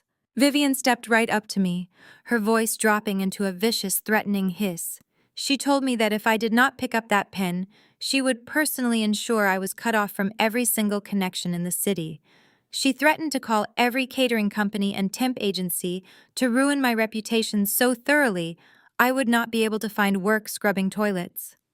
She pointed a trembling finger at my face and told me I was a foolish, ungrateful child who had no idea how the real world worked. I looked at my mother. I looked at the woman who had drained my college fund to cover Nia's gambling debts, who had cast me out into the cold, and who was now threatening to starve my son just to protect her wealthy son-in-law. I did not flinch. I did not raise my voice. The calm radiating from my core was absolute and terrifying. I told Vivian that her threats were meaningless. I told Arthur that my debt to this family had been paid in full the night they threw me out of their house. And I turned to Nia, looking at the stark panic beginning to crack her perfect porcelain mask. I told my sister to tell Preston that if he wanted my land, he could come and negotiate with me himself like a real businessman. Nia let out a shrill, furious scream. She snatched the cash off the table and shoved the folder into her bag, her hands shaking with uncontrolled rage. She spat that I was going to regret this, that Preston was going to crush me, and that I would end up begging them for forgiveness. I stood completely still as they stormed out of my apartment, slamming the heavy door so hard the hinges groaned. I waited, listening to their hurried, angry footsteps echo down the hallway and fade into the stairwell. When the building was finally silent, I walked over to the kitchen counter and picked up my secure, encrypted Montgomery Holdings phone. I dialed the direct line to Arthur Vance, my lead corporate attorney. He answered on the first ring. I ordered Mr. Vance to immediately contact the County Zoning Commission. I instructed him to place an aggressive corporate hold on every single permit related to Preston's commercial development project, citing a pending territorial dispute regarding the contiguous boundaries. Then I gave him my final command. I told him to draft the default and foreclosure notices for Apex Vanguard Capital. I hung up the phone and looked out my small apartment window, watching my family's luxury SUV speed away down the street. Elias was right. The view from the bottom was the most dangerous place in the world because no one ever sees you coming until the entire sky falls on their head. I barely had time to slide the encrypted Montgomery Holdings phone back into my pocket when the heavy wooden door of my apartment flew open once again. It slammed violently against the drywall, leaving a dent in the cheap plaster. I had underestimated the sheer depth of their desperation. Vivian marched back into my living room, her face completely stripped of its previous affluent composure. She was no longer a wealthy suburban socialite trying to manage an embarrassing relative. She was a cornered predator. Arthur and Nia trailed behind her, looking equally frantic. They had reached the bottom of the stairwell and realized they could not go back to Preston's failing hedge fund empty-handed. The commercial development project was their only lifeline, and my signature was the only way to secure it. My mother closed the distance between us in 3 rapid strides, invading my personal space. The oppressive scent of her perfume mixed with the sour smell of her nervous sweat. She did not bother with the manila folder this time. She grabbed it from Nia's trembling hands and shoved the deed directly against my chest, forcing me to take it. She dropped her voice into a vicious, guttural whisper that chilled the air in the room. She stated that I was going to sign the paper right now, or she was going to make a phone call that would end my life as a mother. I kept my hands at my sides, letting the document fall to the floor between us. I asked her what she was talking about. Vivian leaned in so close I could see the makeup settling into the fine lines around her mouth. She told me she had high-ranking connections at the Department of Child and Family Services. She said she would call them the second she stepped out of this building and report me as an unfit, unstable mother. She detailed the exact narrative she would feed them. She would tell the state investigators that I lived in a dangerous, low-income neighborhood, that I worked erratic hours, leaving my 10-year-old son neglected and completely unsupervised. She would claim I suffered from severe, untreated mental illness and that Jaden was in imminent physical danger. Arthur stepped up beside her, nodding in solemn agreement. He added that with their wealth and community standing, the courts would absolutely believe them. They would testify against me under oath. They would paint me as a reckless college dropout who could not provide a stable environment. They would have Jaden removed from my custody, placed into the foster care system, and eventually legally adopted by a family of their choosing. The absolute depravity of the threat hung heavily in the cramped apartment. They were weaponizing the foster care system, a system known for destroying vulnerable families to blackmail me out of a piece of real estate. My own parents were threatening to rip my child from my arms and hand him over to the state just to protect their son-in-law's fragile ego and bank account. 10 years ago, this threat would have destroyed me. 10 years ago, I would have collapsed onto the floor, hyperventilating, begging for mercy, because I had zero resources and no legal protection. But today, I was the acting CEO of a $400 million empire. I had a team of 50 elite corporate litigators on retainer who could obliterate any false CPS claim Vivian dared to file before she even hung up the phone. I could bury my parents in so much legal red tape they would never see the light of day. But Elias Montgomery had trained me to play the long game. If I refused to sign the deed, they would walk away. If they walked away, Preston would not be able to secure the contiguous land required for his commercial zoning permits. He would simply fail the project and default on the loan. That was too easy. That was too clean. I did not just want Preston to fail. I wanted Nia and my parents chained directly to the sinking ship when it went down. I needed them to take ownership of Uncle Henry's land. I needed them to swallow the poison pill. To make them take the bait, I had to give them exactly what they expected to see. I had to give them the broken, terrified girl they loved to torture. I let my breath hitch audibly. I widened my eyes, forcing a frantic, desperate panic to flood my expression. I brought my hands up to my face, letting my shoulders tremble as if the weight of her threat had physically crushed me. I pushed moisture into my eyes, allowing real tears to spill over my lashes. I begged my mother not to do this. I let my voice crack, feigning absolute hysterical terror. I told her that Jaden was my entire world and that she could not take him from me. I pleaded with Arthur, looking at him with wide, frightened eyes, promising that I would do whatever they wanted if they just left my son alone. The transformation in their demeanor was instantaneous and sickening. The frantic desperation melted off Vivian's face, replaced by a deep, intoxicating surge of power. She thrived on my submission. She reveled in seeing me reduced to a crying, pleading mess. Arthur stood taller, his chest puffed out with arrogant authority. Nia let out a sharp, cruel laugh, stepping over the fallen document to retrieve the silver pen from the table. Nia picked up the quitclaim deed from the floor and slapped it back onto the Formica counter. She shoved the pen into my trembling hand. She sneered, looking at my tears with undisguised revulsion, telling me that I should have just known my place from the start. She said this was what happened when people like me tried to play games with people like them. I kept my hand shaking deliberately as I pressed the pen to the paper. I let out a soft, pathetic sob, signing my name on the dotted line, transferring my entire 50% legal stake of Uncle Henry's property directly into Nia's name. Nia snatched the paper before the ink was even dry. She inspected the signature, her eyes gleaming with greedy triumph. She folded the document carefully and slipped it into her designer handbag, securing the gold clasp. She turned to our mother, announcing that they finally had everything Preston needed to close the massive deal. Vivian looked down at me with cold, clinical disgust. She told me I was lucky they were even leaving the $1,000 on the table. She advised me to use the cash to pay my rent and to never attempt to contact them again. She stated that as far as their high society circle was concerned, I did not exist. They turned in unison and walked out of the apartment, the victorious click of their expensive shoes echoing in the hallway. The door shut firmly behind them, leaving the $1,000 sitting on my scratched dining table. I stood in the center of the living room, listening until the sound of their footsteps faded completely. The second the building was silent, my tears vanished instantly. My shaking hands steadied and my posture straightened. The terrified, pleading victim evaporated, replaced by the cold, calculating architect of their impending ruin. I picked up the stack of $100 bills from the table, thumbing through the crisp currency with a dark, terrifying smile. They were utterly blinded by their own arrogance. They thought they had just bullied a helpless woman out of a valuable asset. They had no idea.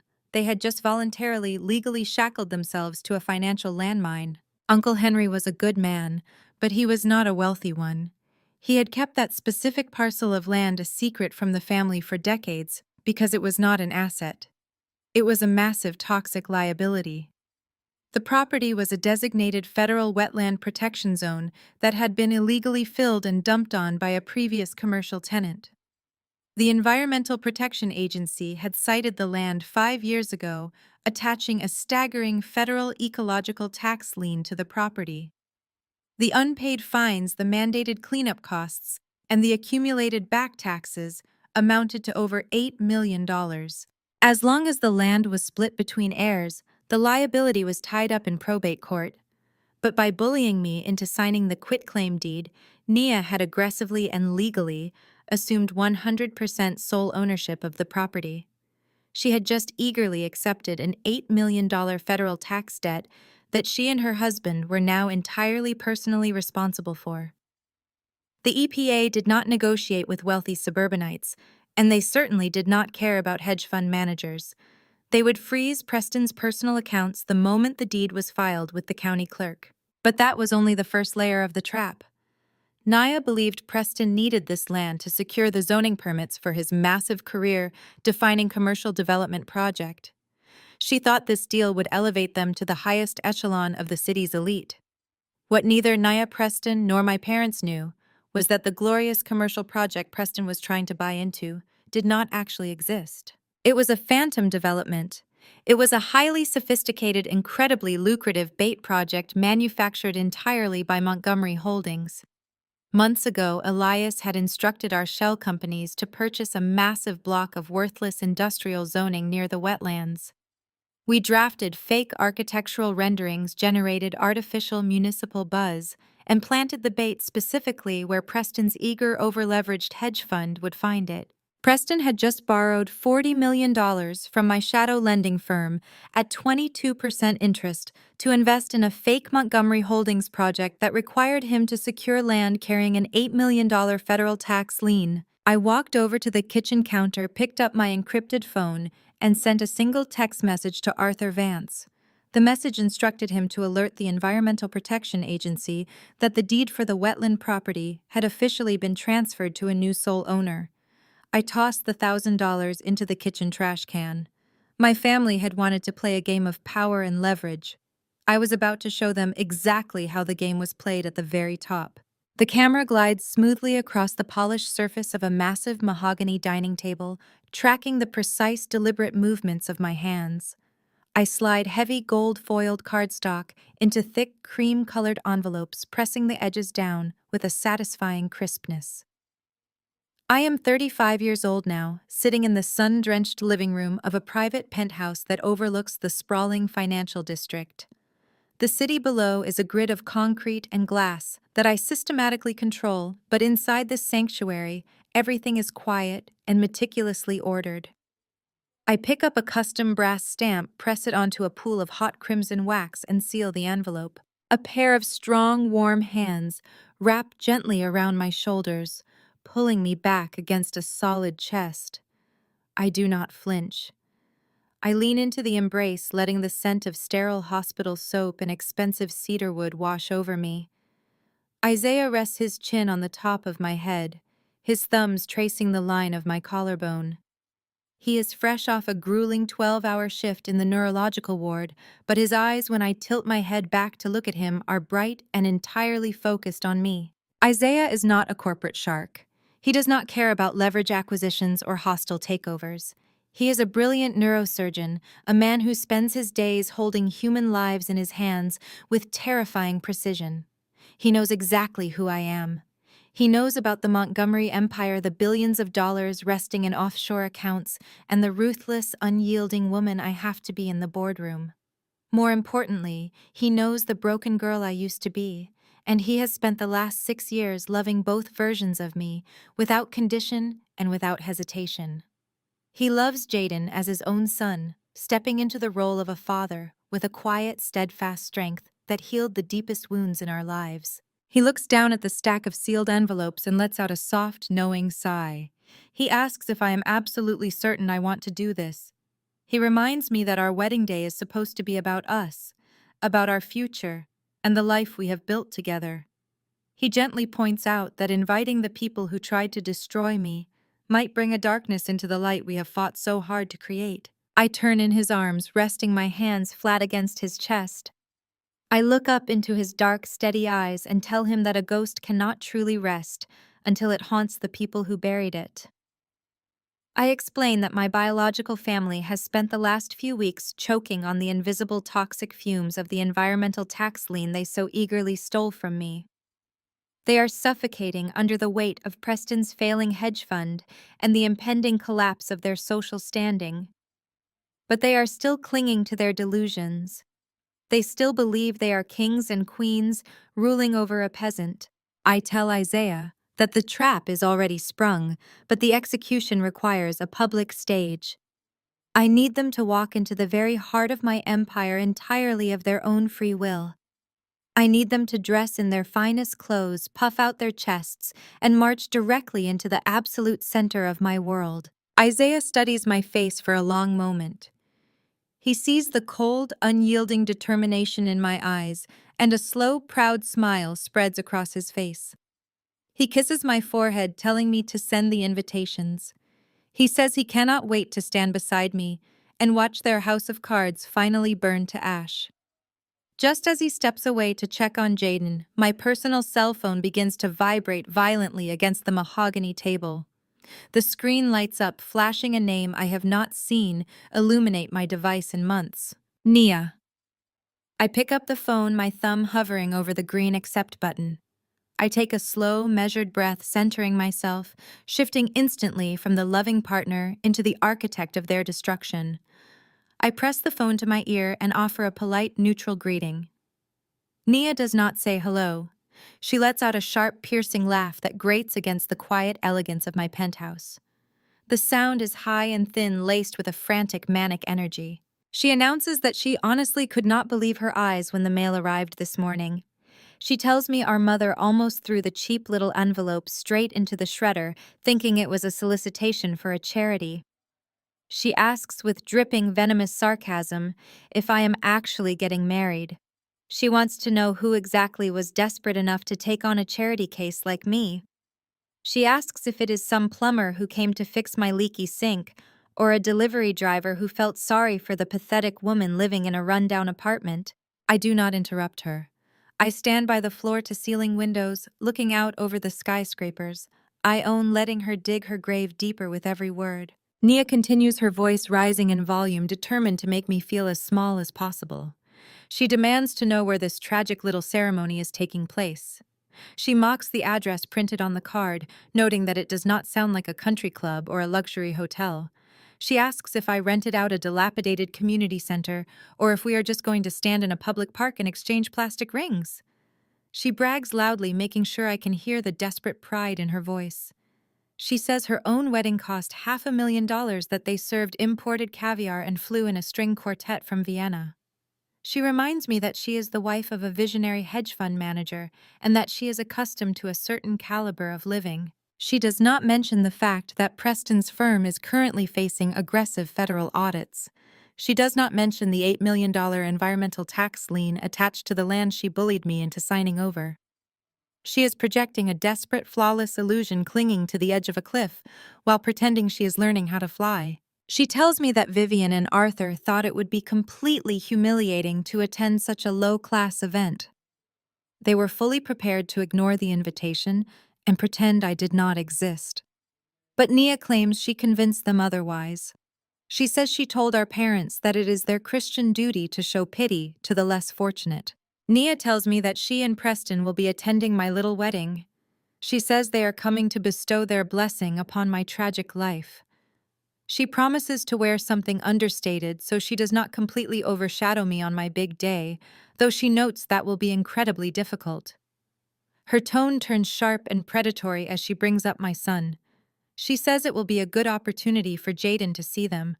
She wants to show my boy what real luxury, actual wealth, and true success look like, so he knows exactly what he is missing out on by being stuck with a mother like me.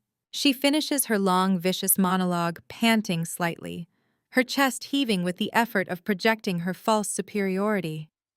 She waits for my reaction.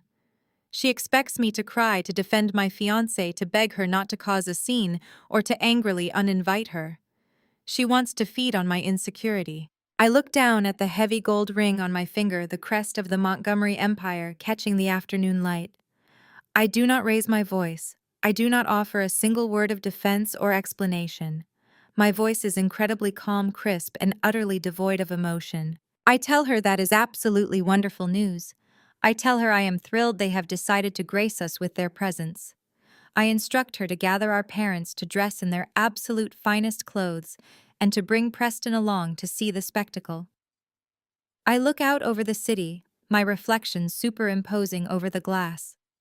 I tell her to just go to the exact address printed on the heavy cardstock. And I tell her whatever she does, she absolutely must not be late. Across the city, the illusion of perfect aristocratic wealth that my family had so violently protected was actively tearing at the seams. Inside the cold, sterile walls of his multi-million-dollar suburban mansion, Preston Vance was suffocating. He sat alone in his expansive mahogany-paneled home office, the heavy double doors firmly locked against his wife and her parents.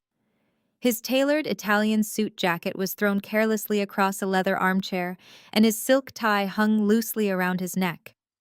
He was a man whose entire existence was predicated on the projection of absolute control, but the mountain of paperwork scattered across his desk told the undeniable truth of a man who was about to lose everything. The trap I had laid for him had snapped shut with bone-crushing precision. The official notices from the Environmental Protection Agency had arrived by certified federal mail that very morning. They were printed on stark white paper with bold red lettering, demanding the immediate payment of $8 million in ecological back taxes, fines, and hazard cleanup fees.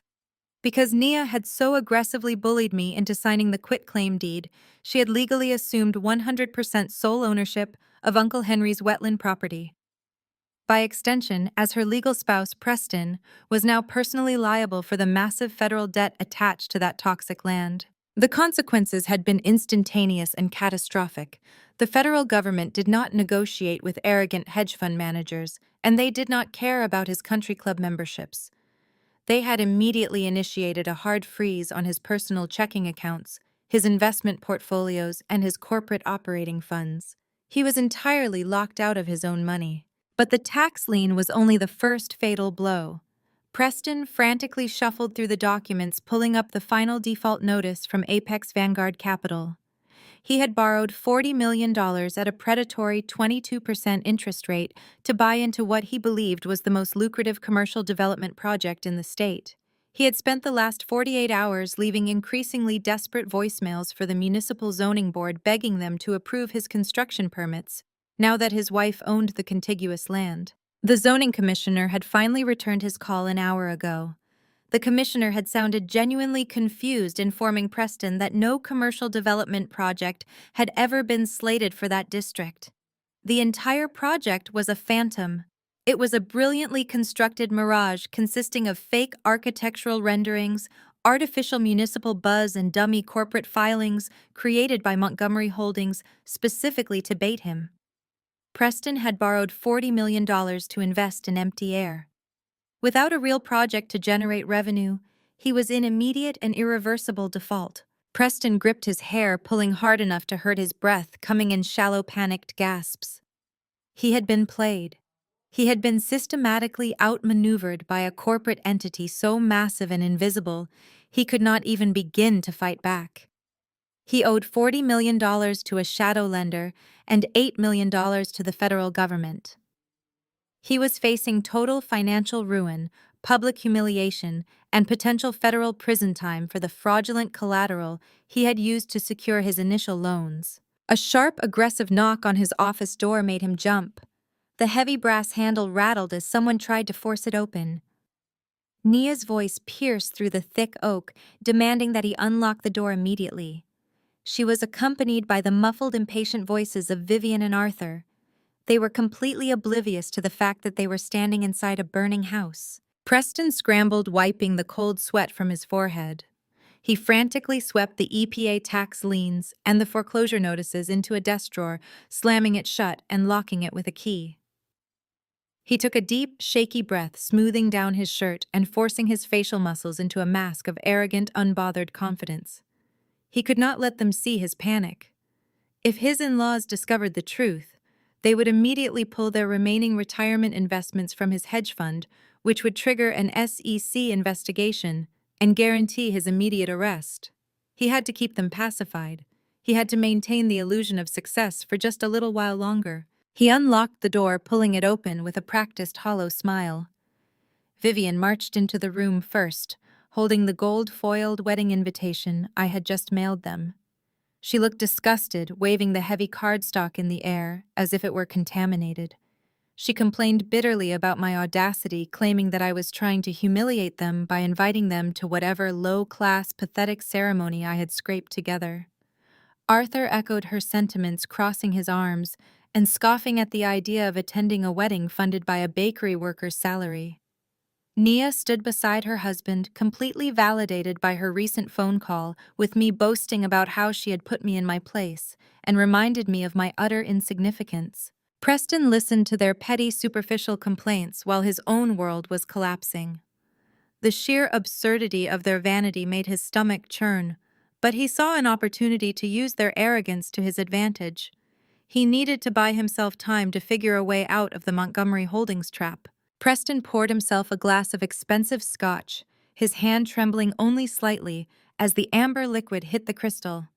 He turned to his in-laws and delivered the most spectacular, desperate lie of his entire career. He told them to stop wasting their energy worrying about my pathetic little wedding. He waved his hand dismissively, stating that they were playing a game of pennies while he was operating on a global scale. He puffed out his chest, looking directly at Arthur, and announced that he had just secured the biggest financial partnership in the history of his firm. He claimed that the minor delays with his commercial development project were actually a strategic pause, because he had attracted the attention of the apex predator of the corporate world. Preston lied with the smooth, practiced ease of a career con artist. He told his wife and my parents that he had been personally contacted by the elusive anonymous chairman of Montgomery Holdings. He claimed that the chairman had reviewed his investment portfolio and recognized his unparalleled financial genius. He spun a magnificent delusion, stating that Montgomery Holdings was planning to inject a massive amount of bailout capital into his hedge fund, effectively partnering with him to dominate the real estate market. He promised Vivian and Arthur that this partnership would quadruple their investments and elevate the family to a level of untouchable billionaire status. To solidify the lie, Preston leaned against his desk and announced that he had a private, exclusive face-to-face meeting with the chairman scheduled for this coming weekend. He claimed the summit was taking place at a sprawling private mega mansion on the outskirts of the city, a location reserved only for the absolute elite. The reaction was immediate and nauseating. Vivian gasped, pressing her hands to her chest, her eyes wide with greedy adoration. Arthur clapped Preston heavily on the shoulder, praising his brilliance and calling him the true savior of the family legacy. Nia practically swooned, wrapping her arms around her husband's neck and kissing his cheek. She looked at her parents and smugly declared that this was exactly why she had married a visionary. Nia's vanity instantly took control of the narrative. She clapped her hands together, a malicious gleam appearing in her eyes. She announced that the timing was absolutely perfect. She stated that they would attend Preston's glorious corporate summit at the mega mansion, secure the billions of dollars from Montgomery Holdings, and then drive directly to my tragic little wedding. She wanted to walk into my ceremony dripping in the fresh triumph of their massive financial victory. She wanted to look down at my new husband and show us both what true power looked like. Preston smiled, nodding along with their vicious fantasies, but behind his eyes a dark, suffocating terror was consuming him. He had not been invited to a partnership summit.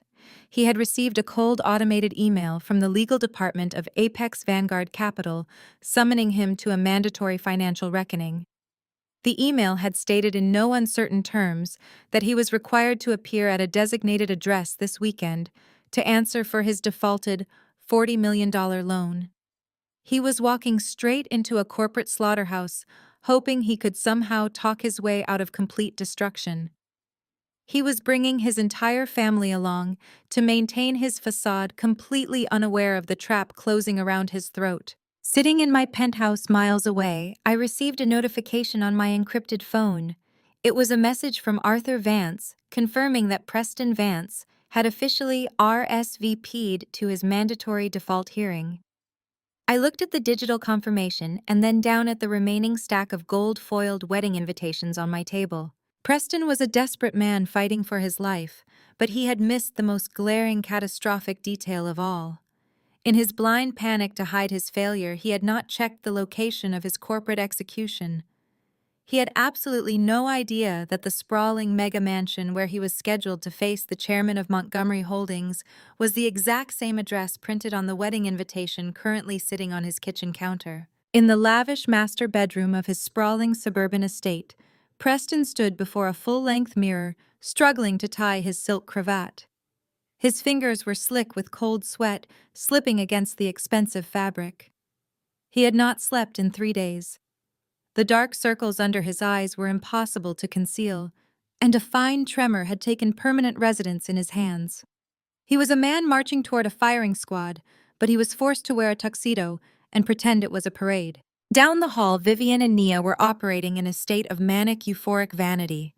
The air in the guest suite was thick with the suffocating scent of expensive hairspray and imported floral perfumes. They had spent the entire morning treating their preparation like a royal coronation. Vivian stood draped in a silver designer gown, clasping a heavy diamond necklace around her throat.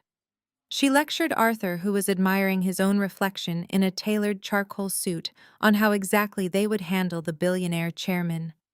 She rehearsed her polite but deferential laughs, practicing the exact angle of her chin that conveyed old money sophistication. She was completely convinced that by the end of the day, they would be welcomed into the highest echelon of global wealth. Nia emerged from the walk-in closet wearing a pristine pearl-white dress that bordered dangerously on bridal. It was a calculated, malicious choice. She had spent $10,000 on the gown specifically to outshine whatever cheap polyester dress she assumed I would be wearing. She preened in front of the mirror, tilting her head and imagining the look of absolute, crushing defeat on my face when she walked into my tragic little ceremony dripping in diamonds and fresh corporate billions. Preston entered the kitchen a few minutes later, gripping his leather briefcase like a life preserver. Inside that briefcase was the stark, terrifying legal summons from Apex Vanguard Capital, the document demanding his presence at a mandatory default hearing for his $40 million debt. He poured himself a generous glass of scotch, abandoning all pretense of morning propriety, and downed it in a single desperate swallow. He needed the burn in his chest to ground him, to stop his heart from hammering against his ribs. Nia walked into the kitchen, her heels clicking sharply against the imported marble floors. She carried her glittering clutch in one hand and the heavy gold-foiled wedding invitation I had sent her in the other.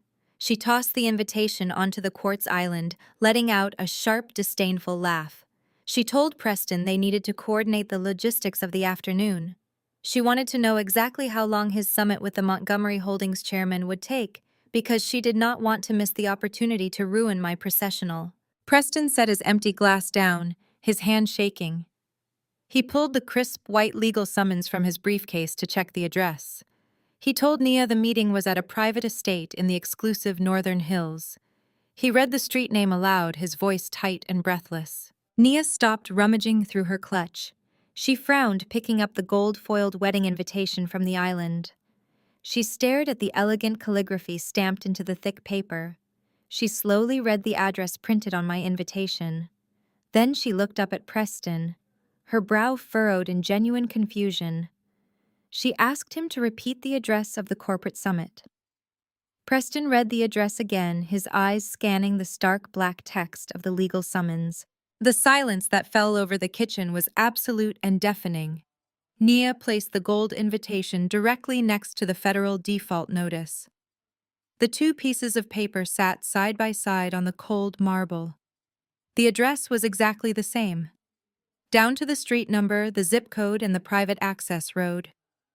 The sprawling mega mansion where Preston was scheduled to meet the anonymous billionaire chairman was the exact same location where I was holding my wedding. Preston stared at the two pieces of paper.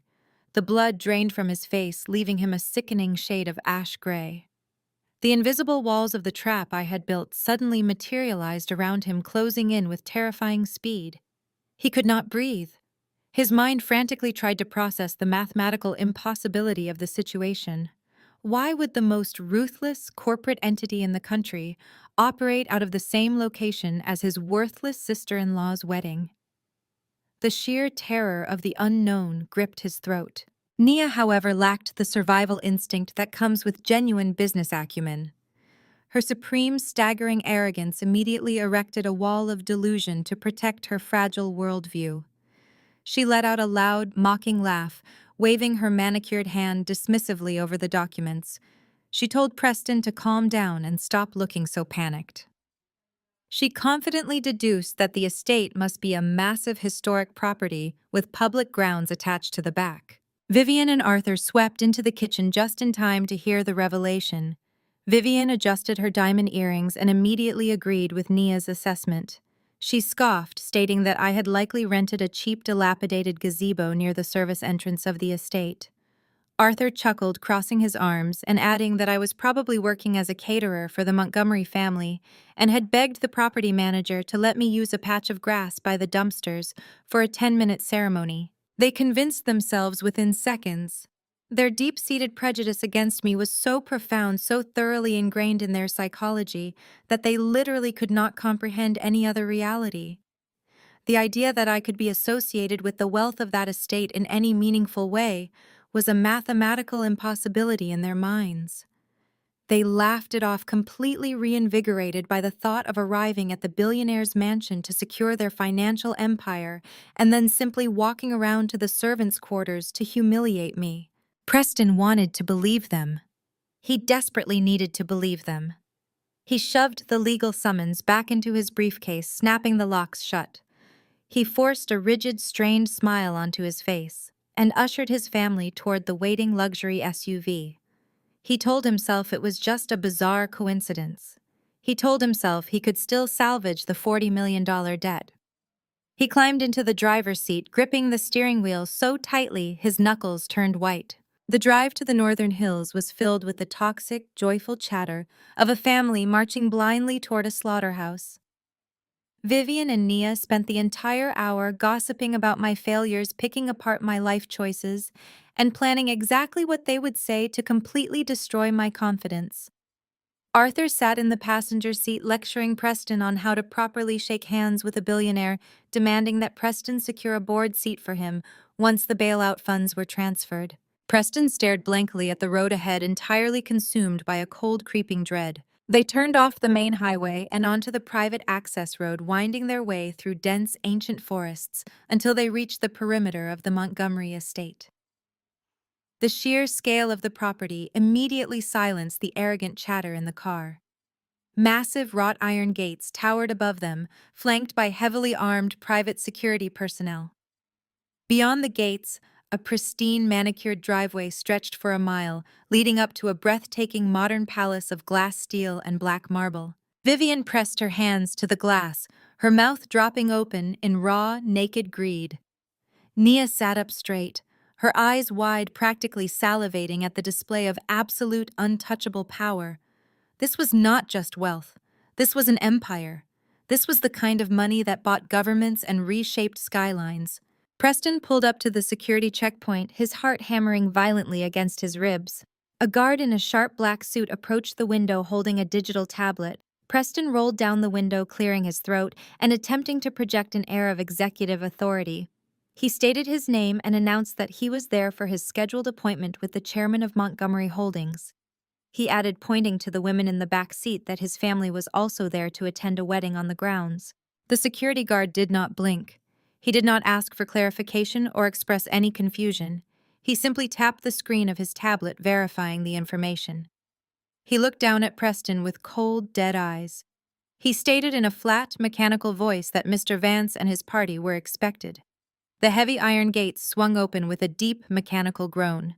Preston drove the SUV slowly up the sweeping driveway, the tires crunching softly against the crushed white gravel. Nia and Vivian were practically vibrating in their seats, completely intoxicated by the proximity to such unimaginable wealth. They were entirely convinced that this was their coronation, their formal induction into elite society.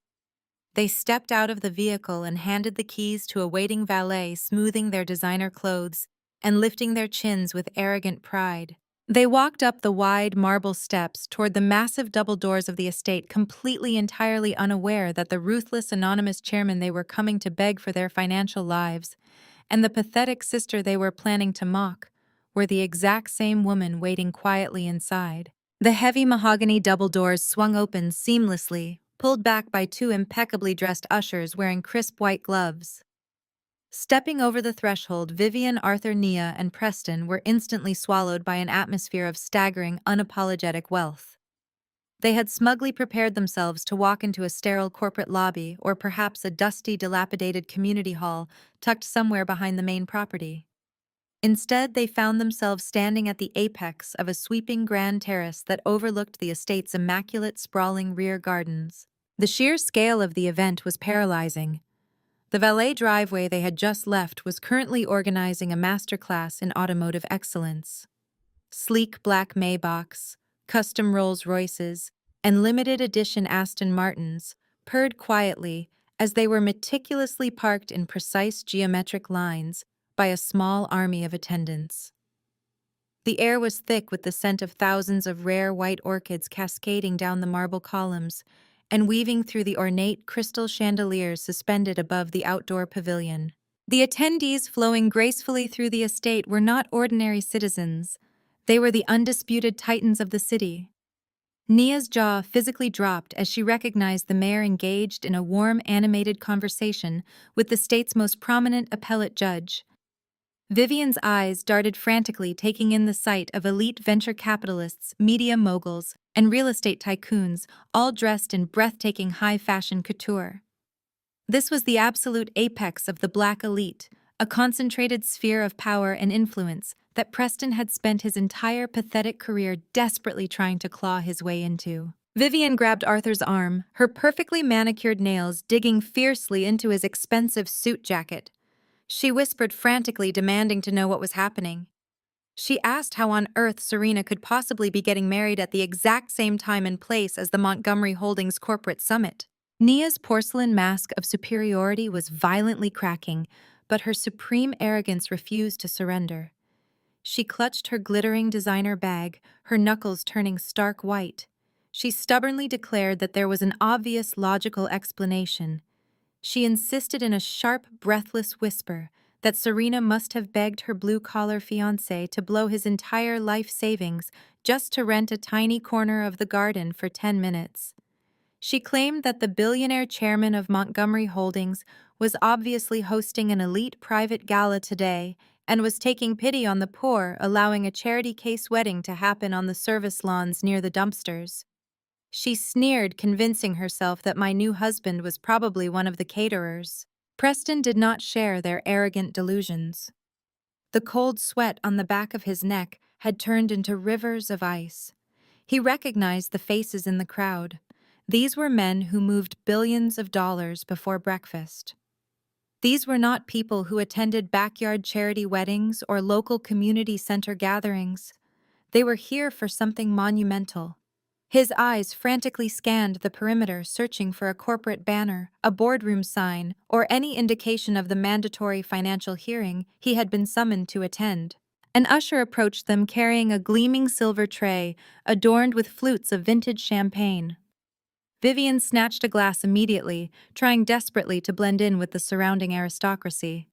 She lifted her chin, putting on her most practiced socialite smile, and ordered the usher to direct them to the Montgomery Holdings executive meeting room. She haughtily cited Preston's extremely important summit with the chairman, as if the name drop would part the crowd like the Red Sea. The usher offered a polite, perfectly practiced smile, but did not move. He informed them in a smooth, even tone that there were no corporate meetings scheduled for today. He stated with absolute clarity that the entire estate, all 50 acres of it, had been completely locked down for a single exclusive private event. He bowed his head slightly, gesturing toward the grand pavilion, and welcomed them to the Montgomery wedding.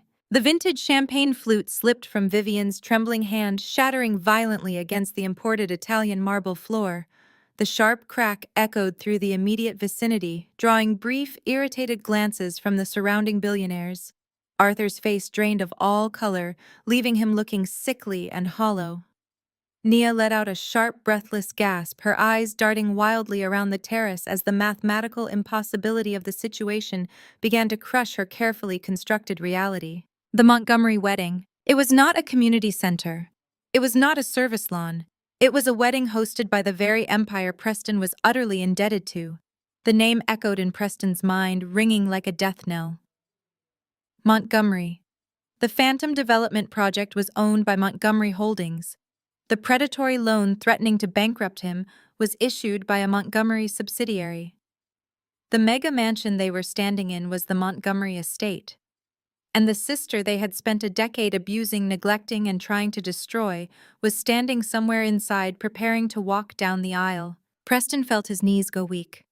The $40 million default, the $8 million federal tax lien, the fake commercial zoning project, and the wedding invitation all slammed together in his mind, forming a perfectly engineered, inescapable cage. He looked at his wife, who was still staring at the shattered glass on the floor, her chest heaving with panicked, shallow breaths. He looked at his mother-in-law, who was clutching her diamond necklace as if it might strangle her. They had walked right through the front door, willingly, enthusiastically bringing their own executioner the rope. Before any of them could speak, before Preston could even suggest turning around and sprinting back to their car, the grand orchestral music playing softly in the background suddenly shifted. The low, steady hum of elite conversation faded into a respectful, expectant silence. The massive cascading doors at the top of the grand sweeping staircase began to slowly pull apart. The entire crowd turned their attention upward, and the reality my family had aggressively denied for over a decade prepared to step directly into the blinding light.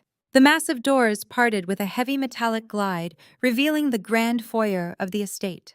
The sunlight streaming through the towering skylights caught the dust motes in the air, creating a cinematic golden haze. The low hum of the gathered elite died instantly as the crowd parted, forming a wide, immaculate aisle. From the top of the grand marble staircase I emerged. The camera of reality seemed to slow down, capturing every precise movement of my descent. I was not wearing a cheap polyester gown. I was draped in a custom haute couture Oscar de la Renta masterpiece. The silk and hand-stitched lace clung to my frame like liquid armor cascading down the steps in a breathtaking train that whispered against the polished stone. It was a dress that did not just cost money, it cost influence. It demanded absolute total submission from everyone in the room. Walking beside me, his hand lightly supporting my arm, was Jaden. He was no longer the frightened little boy they had mocked and dismissed. At 15 years old, he had grown tall and broad-shouldered, wearing a perfectly tailored charcoal Tom Ford suit. His jaw was set in a hard, unforgiving line, and his dark eyes swept over the crowd with a chilling, aristocratic calm. He carried himself with the exact same predatory grace that I had cultivated over the last decade. He was the heir to an empire, and he knew it. At the bottom of the staircase, standing frozen near the entrance, Vivian and Arthur looked as though they had been physically struck by lightning. Vivian's jaw went slack, her eyes bulging out of her skull as she stared at the diamonds glittering at my throat. The heavy heirloom necklace she was so proud of suddenly looked like cheap costume jewelry next to the flawless stones resting against my collarbone. Arthur took a stumbling step backward, his hand gripping his chest. His brain could simply not process the visual data. The disgraced daughter he had erased from his life was descending the staircase of a billionaire's fortress looking like a reigning monarch. Preston stood paralyzed beside them. He felt the air completely leave his lungs. He looked at my face and then looked around the room at the venture capitalists and politicians who were bowing their heads slightly as I passed. The catastrophic truth hit him with the force of a freight train. The Phantom Development Project. The predatory loan. The anonymous chairman. It was all me. But Nia could not accept it. Her mind violently rejected the reality playing out in front of her. Her desperate, fragile ego shattered, triggering a massive, delusional defense mechanism. She broke away from her paralyzed family and stormed forward, her heels stomping aggressively against the marble. She shattered the dignified silence of the room with a shrill, frantic screech. She marched right up to the edge of the staircase, her face twisted in an ugly mask of rage and panic. She pointed a trembling manicured finger at my custom gown and screamed, demanding to know what kind of sick joke I was playing. She shrieked that I must have lost my mind. Her voice echoed off the vaulted ceilings, entirely devoid of class or restraint. She demanded to know how much money I had borrowed to rent this estate. She accused me of taking out massive fraudulent loans just to play dress-up for a day. She screamed that I was trying to put the entire family in debt just to cure my pathetic inferiority complex. The surrounding billionaires turned to stare at her with expressions of profound disgust. The mayor exchanged a baffled look with the state senator.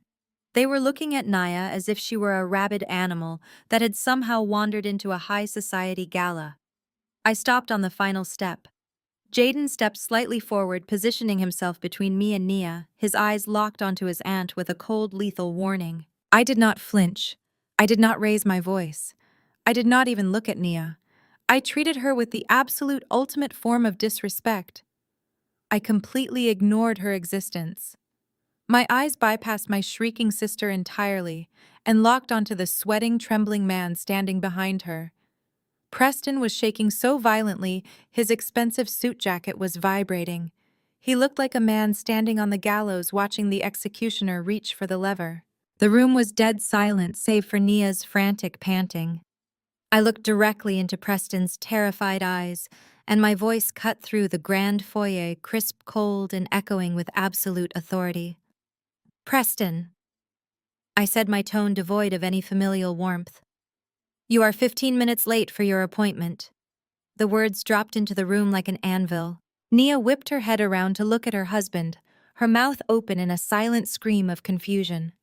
Vivian and Arthur stared at Preston, waiting for him to correct me, waiting for him to demand respect, waiting for him to prove that he was the powerful corporate titan they believed him to be. But Preston did not speak. His knees finally buckled under the crushing weight of reality. He dropped his heavy leather briefcase. It hit the marble floor with a loud crack, popping open and spilling the federal tax liens and the default notices across the pristine white stone for everyone to see.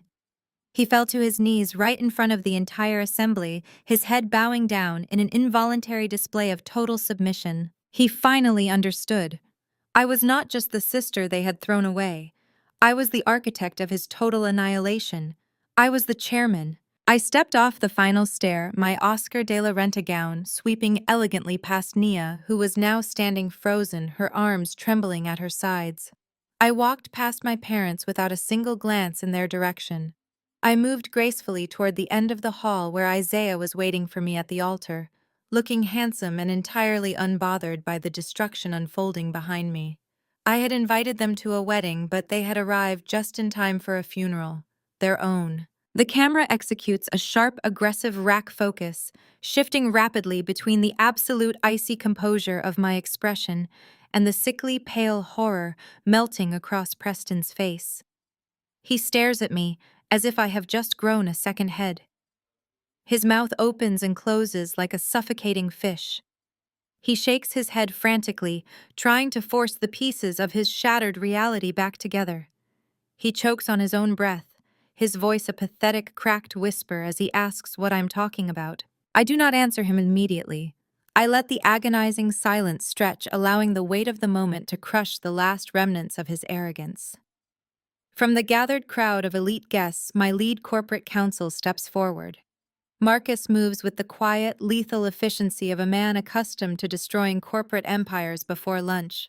He holds a thick, heavy manila folder. He does not offer it politely. He presses it directly flat against Preston's chest, forcing my brother-in-law to grab it instinctively just to stop it from hitting the floor. I look down at the man who has spent the last decade mocking my existence. My voice rings out across the grand, silent foyer, carrying the undeniable weight of absolute authority. I welcome him to my estate. I tell him to look around at the walls, the marble, the empire that I built with my own 2 hands, while they were busy treating me like dirt. Then I deliver the killing blow.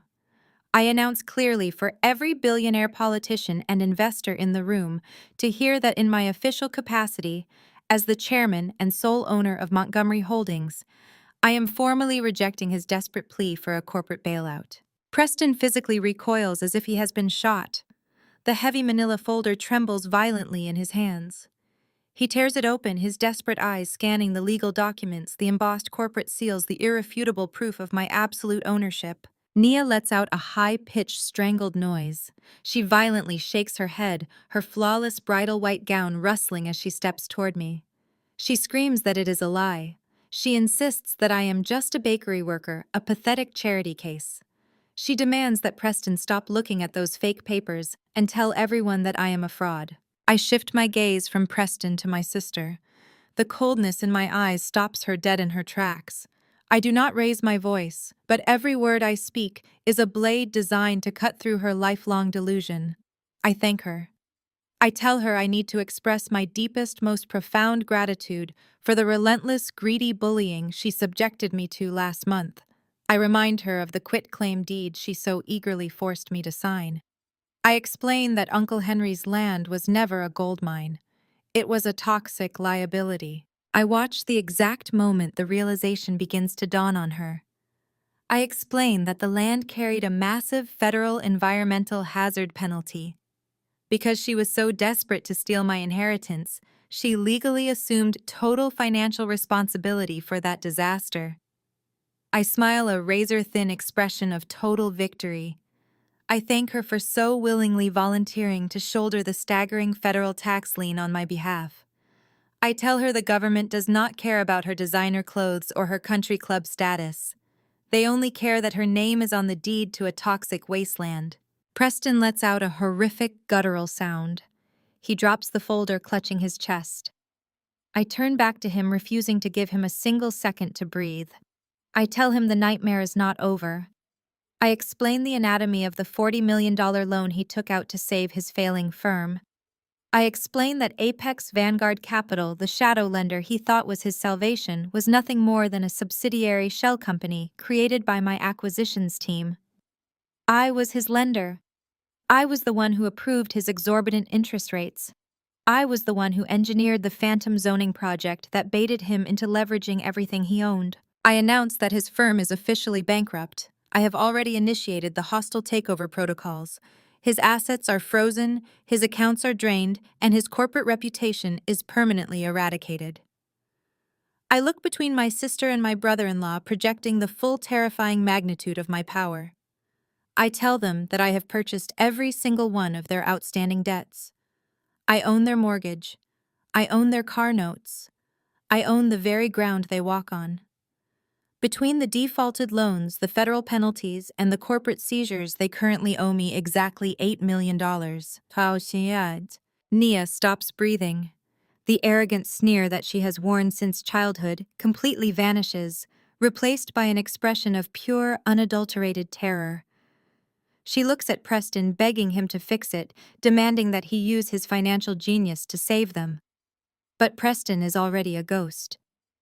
He stares blankly at the marble floor, completely broken his mind, unable to process the total annihilation of his life. Nia's legs give out. Her knees hit the hard, polished stone with a sickening thud. The pristine white fabric of her $10,000 gown pools around her like a surrendered flag. She collapses onto the floor, her hands gripping her hair, as she finally understands that she has spent her entire life digging her own grave. She is bankrupt. She is publicly humiliated in front of the city's most elite society. She is entirely at my mercy. Vivian and Arthur stand frozen behind them. My mother covers her mouth with trembling hands, her face a portrait of devastating shock. The daughter she threw away, the child she called a failure, is standing before her as a billionaire titan, while her golden child weeps on the floor in absolute ruin. I look down at Nia, shivering at my feet. I feel no pity. I feel no guilt. I feel only the clean, absolute satisfaction of a war perfectly executed. I reach out and place my hand on Jaden's shoulder. My son looks down at the people who once treated him like garbage, his posture radiating proud, quiet strength. He knows exactly who we are. I turn my back on the wreckage of their lives. I have a wedding to attend. The deafening silence that gripped the grand foyer was suddenly shattered by the sharp, frantic clicking of designer heels against marble. The camera focus shifts rapidly, blurring Preston's pale, catatonic face in the foreground and snapping sharply onto Vivian. My mother had just witnessed the absolute vaporization of her son-in-law's empire and the complete financial ruin of her golden child. But Vivian was a creature of parasitic survival.